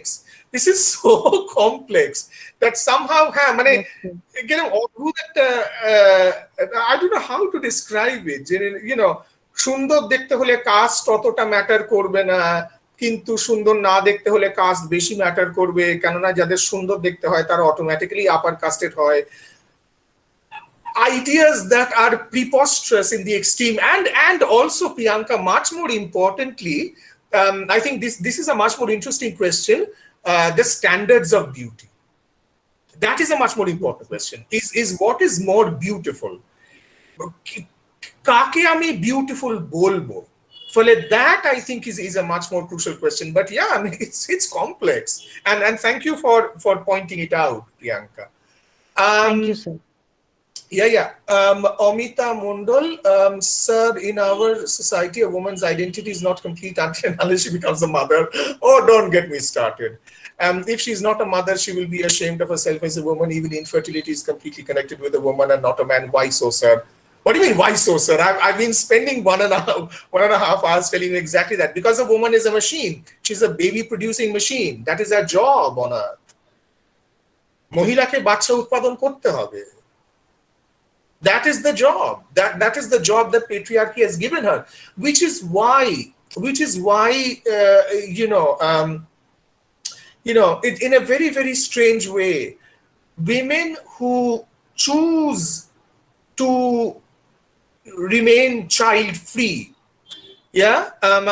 এক সময় তো childless কথাটা খুব শোনা যেত, কিন্তু এখন there is a huge movement of women who choose to be child free, and there are couples as well who choose to be child free. So then what really happens therefore is একটা কথা যেটা অমিতা আমার মনে হয় তোমার জানা দরকার, সেটা হচ্ছে যে the number of such women is now increasing. So there are a lot of women, either married or unmarried, who are opting out of the whole childbearing exercise. আর এনাদের সংখ্যা কিন্তু বাড়ছে, because a lot of women have actually started resisting against this pressure to bear children. Why bear children? So why not adopt? There are plenty of children who are looking for adoption. So the movement is growing, Amita, and the voices of women who opt to remain child free, opt to, not because they have to, that is also growing. So things are changing. Srisha, again, restrictions on women are much more verbal. Sorry, somebody was saying something. Anyway, restrictions on women are much more verbalized in comparison to restrictions on men. Yes, Srisha. Does that mean women form more resistance towards gender prescriptions and therefore have to be controlled more openly by patriarchy? Yes, because unfortunately, women, because women become sensitive very, very early on to the restrictions that are imposed on them, they start to protest. But men remain unaware of the restrictions that are imposed on them, so they don't protest. So that's absolutely correct. Is that because women form more resistance towards gender prescriptions because they are more aware of it, and that's exactly what it is. That was the whole point of the talk, Mostisha. So yes, very much. Hello, আমি কি একটা প্রশ্ন জিজ্ঞেস করবো একটু? শুভেন্দু শতপথী, হ্যাঁ বলুন। বলছি কি, আমার তো পিতৃতন্ত্রের দোষ গুণ মোটামুটি জানি যে এইরকম আছে, কিন্তু গুণ আমি ঠিক জানি না, গুণ হয়তো আপনি আমাকে বলবেন। হ্যাঁ, যাই হোক, গুণ নাই, শুধু দোষই আছে। তো তাই যদি হয়, মাতৃতন্ত্রের কি দোষ আছে একটু বলতে পারবেন না আমাকে ভালো করে? আমি কারণ মাতৃতন্ত্র নিয়ে খুব বেশি জানি না, কিছু আমার কিছু কন্ট্যাক্ট ছিল, যেমন হিমাচল প্রদেশ বা নর্থ ইস্টের দু এক জায়গায় আমি বন্ধুরা আছে, তারা সেখানে কিন্তু ওদের মাতৃতন্ত্র আছে। এবং আমার একজন বন্ধু আছে যে কুলুতে থাকে, সে বিয়ে করেছে, এবং সেখানে সে বিয়ে করেছে, কিন্তু তার 3 ভাই, ও 3 ভাইয়ের ওই একজনই বউ, ওটাই হবে, মানে ওই বউই কিন্তু ঘরের বউ। মানে ওদের সেই পাণ্ডবদের যে সিস্টেম ছিল, যেটা সেরকম সিস্টেমে আছে, এবং সেই বউ কন্ট্রোল করে। তো ওখানে পাহাড়ি অঞ্চলে আমি দেখেছি মেয়েগুলোর মানে কষ্টের শেষ নেই যদি বলেন তো। সব কিছু করে, সে ঘাস কেটে বয়ে আনবে, সেই গরুদের খাওয়াবে, বাচ্চাদেরকে দেখাবে, সবকিছু। ছেলেগুলো এতটা কাজ করে না, এবং ছেলেগুলো ওখানে এত ফ্রি, আজকে আছে এখানে, তো অন্য কারোর সঙ্গে দিয়ে আবার হাঁটা দেয়, চলে যায়।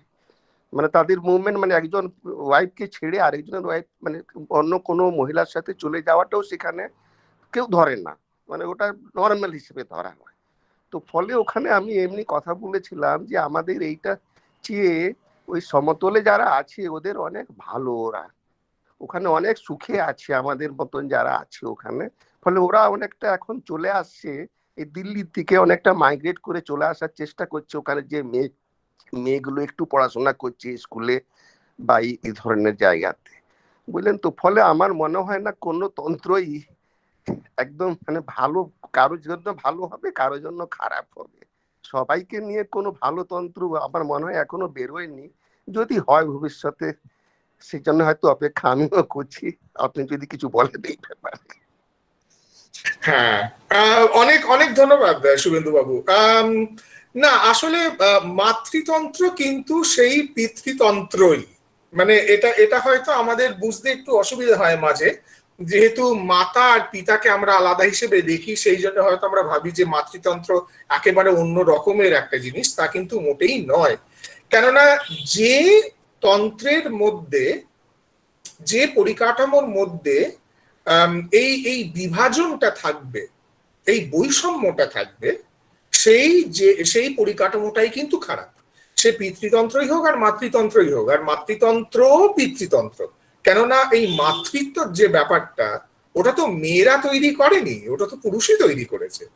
ফলে মাতৃত্বর যে তৈরি হওয়াটা, সেটা তো পুরুষদের জন্যেই। ফলে মাতৃতন্ত্র পুরুষদের হয়ে কাজ করে, পিতৃতন্ত্র পুরুষদের হয়ে কাজ করে, সব তন্ত্রই পুরুষদের হয়ে কাজ করে। আর আপনি বলছেন যে সবাই কোন তন্ত্রে ভালো থাকবে আমার জানা নেই, এই তো বলছি আমরা যদি সবাই নারীবাদী হয়ে যাই তাহলে আমরা সবাই ভালো থাকবো। কেননা নারীবাদী হওয়া মানে কিন্তু এই নয়, যেটা আমি বারবার বলবার চেষ্টা করি, যে মহিলারা সবকিছু শাসন করবে আর পুরুষরা বাড়ির ঝি চাকর হয়ে যাবে, তা কিন্তু নয়। নারীবাদী কিন্তু কখনোই সে কথা বলে না, যেটা হয়তো পুরুষ মানুষদের একটু বুঝতে অসুবিধা হয়। কেন হয় জানি না, তবে হয়তো এই জন্য হয় যে আমরা বৈষম্য দেখতে এত অভ্যস্ত যে সবাই একসঙ্গে বন্ধুত্বের মধ্যে মিলেমিশে থাকবো, সেটা হয়তো আমরা ঠিক আমাদের মাথায় হয়তো ঢোকে না। কিন্তু পিতৃতন্ত্র মাতৃতন্ত্রের বিরোধিতা হচ্ছে নারীবাদ। কেননা নারীবাদ মাতৃতন্ত্রকে প্রশ্রয় দেয় না, পিতৃতন্ত্রের বিরোধিতা করে। ফলে আমরা যদি সবাই নারীবাদী হয়ে যাই তাহলে পিতৃতন্ত্রেরও দরকার হবে না, মাতৃতন্ত্রেরও দরকার হবে না।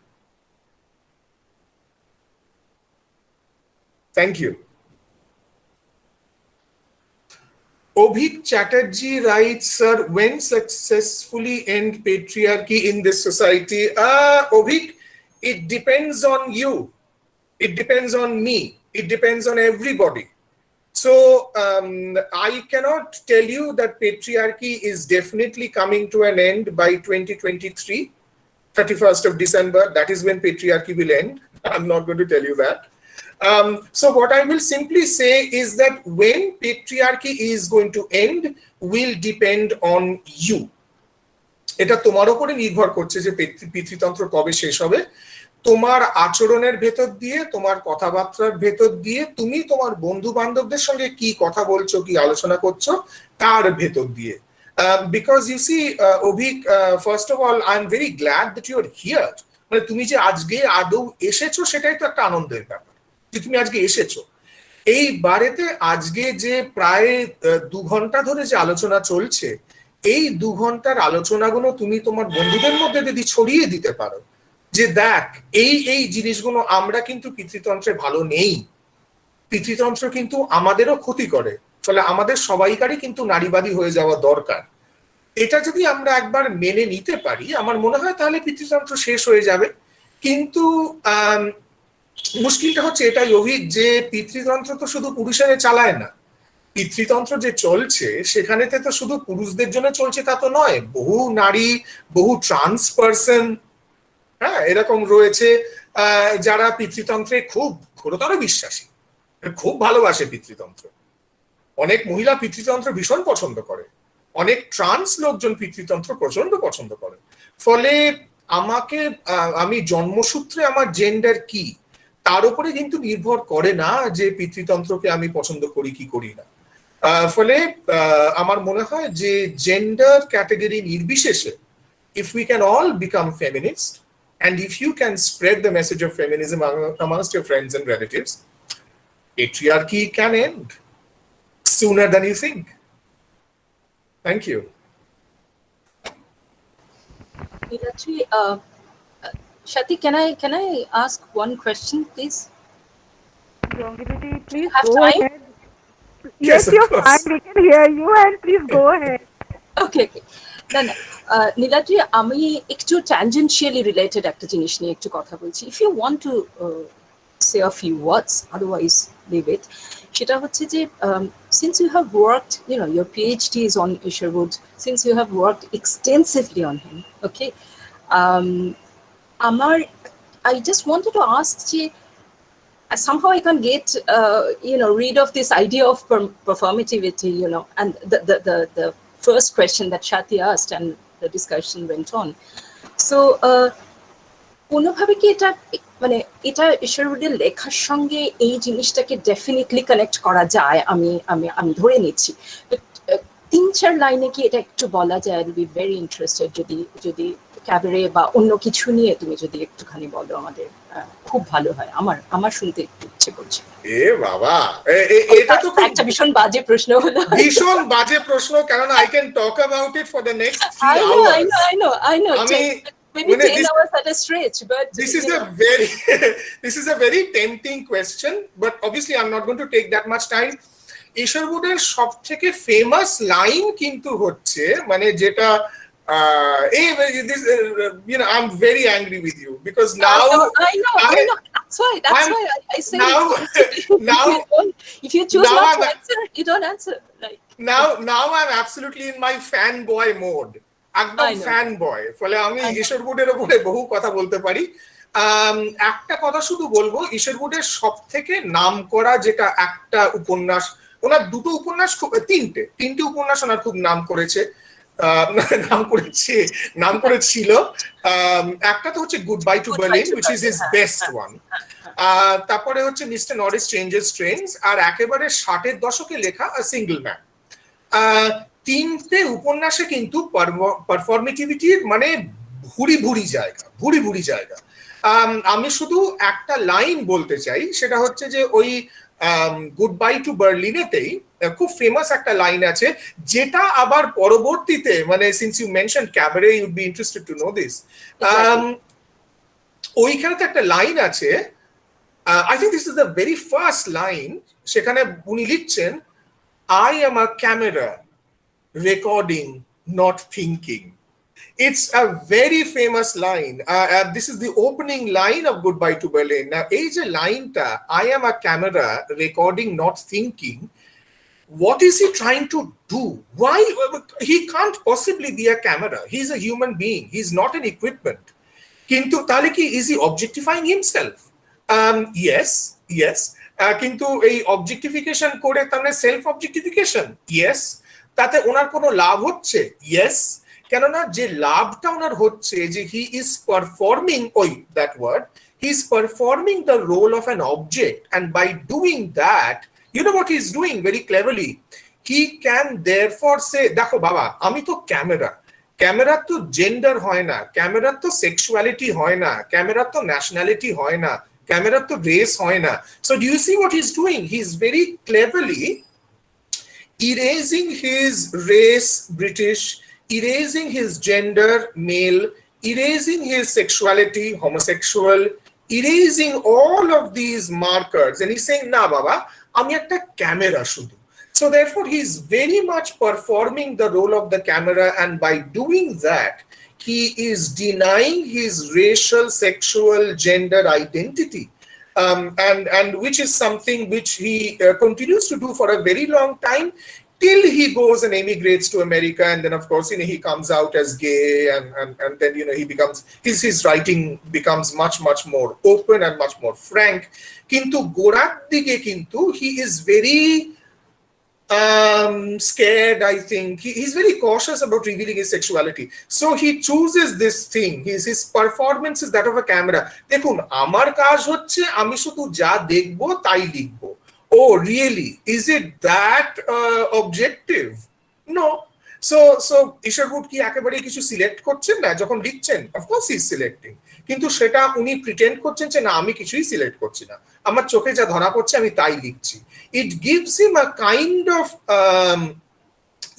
it gives him a semblance an appearance of objectivity which is completely fake. But anyway, we can have a conversation about Isherwood much later. But thank you for putting me in my fanboy moment. You're welcome. Well, the mention of Isherwood certainly takes us back, Niladri, to a very, very long, several decades ago when you were still working on Isherwood, and I still remember that as well. And I remember my first question: why are you working on Isherwood? I mean, those typical university student type questions. Why Isherwood? And well, it took me a long while to understand why Isherwood, but never mind. We'll come back to our gender discussion, and if there are any more. You wanted to steer a particular idea, and it has really steered you to various direction, I would say. But I still, at the end, if there is no other observation, I was just wondering, Niladri, for a very long time you have been saying that Naribade amra bhalo thakbo, which is nice to think about it. But I was also thinking, since you have already proposed an idea like conditional visibility, proposing something, whether we could also think in terms of since feminism, has its own history and its own, not even denying the fact that its main history stems from the idea that it had to fight and continue to fight patriarchy. And Simon's idea of why women have also kind of succumbed to patriarchy is something we know about. But I was now with the third, fourth waves of feminism,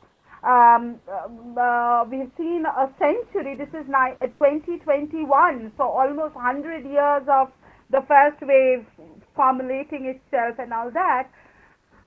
Is it possible perhaps we need to, for the sake of men, for the sake of all other genders that are there, which have come, hopefully for feminism, it has seen the light of day in some form, but is it also because that it is time we refocus, reformulate, perhaps use a new term to talk about gender? Maybe we should be happy thinking of equality and not think in terms of Naribad money.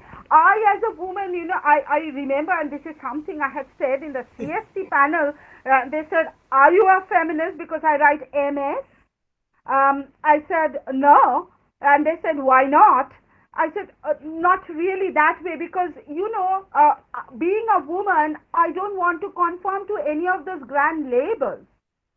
So I was just wondering whether we could have these label-free existence, and whether you would suggest something, because you are much more into this than I am. I just kind of jaywalk in it as and when, but you're much more into it. So perhaps it's time to coin it differently, think of it differently, formulate it differently. The short answer to your question would be no. Okay. I'm all yours. No, but the reason why no is first of all because you see, all movements, and this is something which is dramatically, we see it in the case of feminism, is that all movements, they metamorphose, they change, they become more inclusive, which is the case in feminism. Mostly, I am going to leave out the very contentious issue of TERFs, trans exclusionary radical feminists, who I'm not interested in, because I don't think of themselves being feminists because they are unconsciously patriarchal. Anyway, I'm not going to go into that. But feminism has, broadly speaking, I think the broad trajectory of feminism has been one of greater and greater and greater inclusion. So therefore, I think that the term feminism should absolutely be preserved. And it should be preserved so that in its preservation, the history remains, So therefore, the history of the feminist movement must be marked all the time. So the name feminism, I think, is entirely valid, and it should be preserved. That is the first point. Now, the second point is about history and how feminism becomes more and more inclusive. Also, Shati, what we are not talked about, or what you're not told about, is that way back in the 1970s, you had a collective called the Kombahi River Collective. I would certainly, I think I'm going to write this down over here so that people can look it up. Kombahi River Collective. I hope this works. Yeah. So the Kombahi River Collective, I would definitely want you to Google it and find out that way back in the 1970s, feminists are talking about the way in which men should be included. They are saying that, and it isn't just Kombahi River Collective, there are people like, Bell Hooks, there are many others who are talking about the inclusion of men because they believe that, without men, feminism cannot progress. So therefore, even from the 1970s onwards, people were already talking about how men should be included. It's another matter that we took our time to get to it. That is the first point. The second point is, Shati, and I think a far more interesting point, is do you see the extraordinary irony of this? Is that women don't seem to have a problem being included in brotherhood. Do you see the irony there? Women don't have a problem being, sort of the collective noun of he being applied to women. Women don't have a problem with being called, a part of a fraternity. Women don't have a problem being called Aam Aadmi. Do you see that women have never had any problems being a part of the masculine? But women seem to be so concerned about men who don't want to be a part of the feminine. So the question that we really have to ask is, what is it about men that makes them so scared of being a feminist? And what is about women that it doesn't bother them at all if they are called a brotherhood, or if they are called a fraternity, or if they are called Aam Aadmi, Shati? So that is the question that we probably need to address. Well, your point taken, sir. Obviously, I do have a lot of problems being included as either he or Aam Aadmi. I arm anything for that matter. But that's a different question altogether. No, that's a different question because usually, yeah. I do get your point. Yeah. And I would say, yes, it might be a very interesting, yes, it is a good way of taking this as inclusive rather than, and that as exclusive. Yeah. Excluding, yes. Yeah. There is something else which is already there on the board for you. People tend to get very scared. Yeah, so people tend to get very scared when they suddenly realize that everything they thought was right since their birth is not that much right actually. Oh, I know, Runima, I know this too well. Then they try to decline each and everything that clashes with their, yes, I think you mean deny, each and everything that clashes with their beliefs to simply protect themselves. Yeah, insecurity. So it is always very hard to acknowledge that one is wrong. Is it not another pressing problem towards solving this oppressive patriarchy? Because even when one knows that what they are doing is wrong, they simply refuse to acknowledge that. In complete agreement with you, Urunima. Let me tell you that, I've been, as I told you before as well, I think we're coming to the end of our session today. My God, how time flies. I've been teaching this course on gender studies at Kolkata since 2009. And occasionally, I have heard, the students have not told this to me personally, but they have said it amongst themselves and word has got back to me. And they have said that, NC sir ja bole na, thiki lage, kintu mante pari na. And I think that's what it is that everything that I say makes sense, but they can't accept it. Because you see, today I didn't talk about marriage, which is another hot potato. I am absolutely and completely opposed to marriage. I'm absolutely and completely opposed to monogamy. So there are several things that I'm opposed to, which I didn't talk about today. These are even more sort of hot potato issues. But on one occasion, a student actually walked out of my class, Arunima. You'll be very happy to know. I was talking against marriage, and this student who walked out of walked out of my class because he just couldn't take what I said anymore. Today, that person is in a relationship with two women. so I have been vindicated. But you're absolutely right. Yeah, I mean, it's very difficult for us to give up our childhood certainties. না মানে ছোটবেলা থেকে এটা আমার মা বাবা শিখিয়েছে, তাহলে এটা তো ঠিকই হবে। মা বাবা তো আমাকে ভুল কিছু শেখাবে না। No, মা বাবা অনেক ক্ষেত্রে প্রচুর ভুলভাল জিনিস শেখায়। And I think that is something that we should be able to call out as well. Wonderful, wonderful comment, Arunima. In total support, in total agreement with you. Thank you, Shati. I think I have done my job. Well, I don't know how to respond to that, because kind of, taking in, because you have left us with a bit of a teaser there, telling us what you will tell us again, perhaps in some other session. I hope that happens. I do hope that happens, because this is something even Rongilidi is here, and we have been at it for quite some time, and it's just that certain things don't happen, and then this weird thing called this COVID and the lockdown and this. We did always like the virtual, but we did not want to become this virtual ever, and I don't think we will ever want to become so virtual ever again.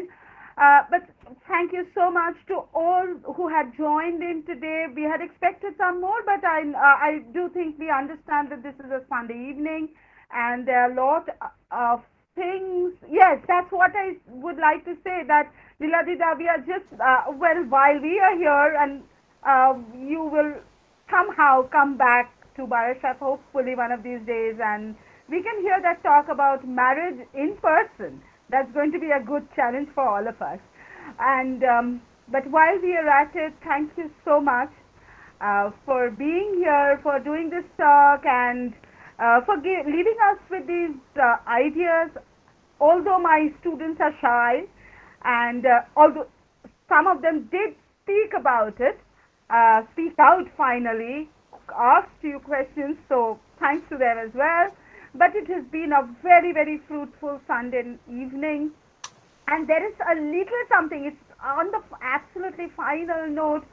It is there's an inadvertent spelling mistake. I hope you will excuse that little child who's done this. But it is there is this little thing on for you.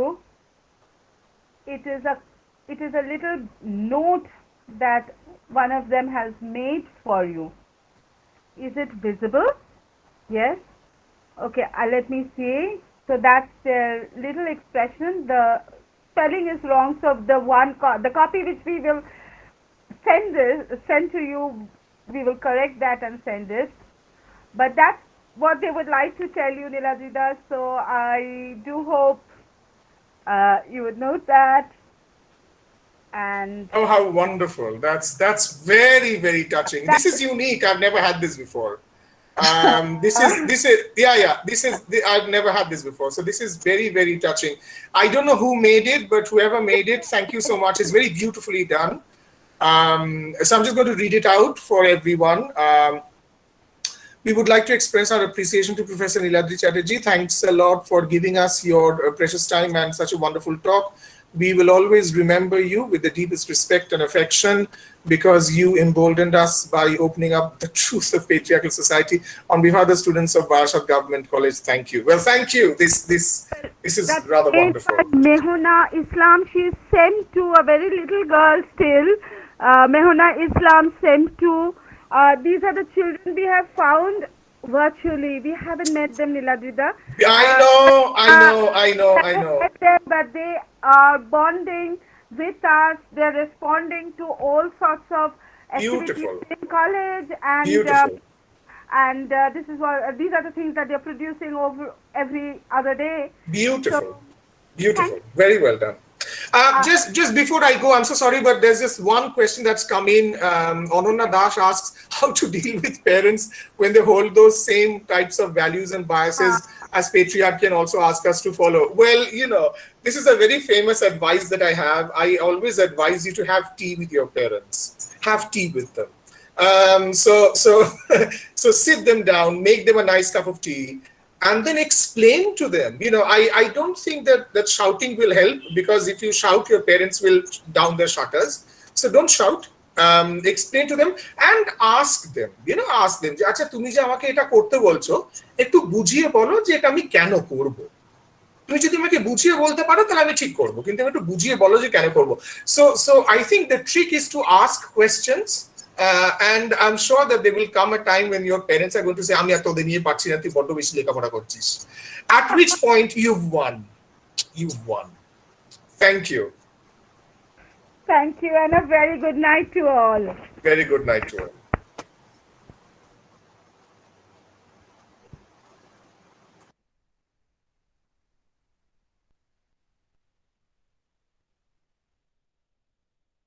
There's a feedback thing, link. If I'm still audible, there's a feedback link.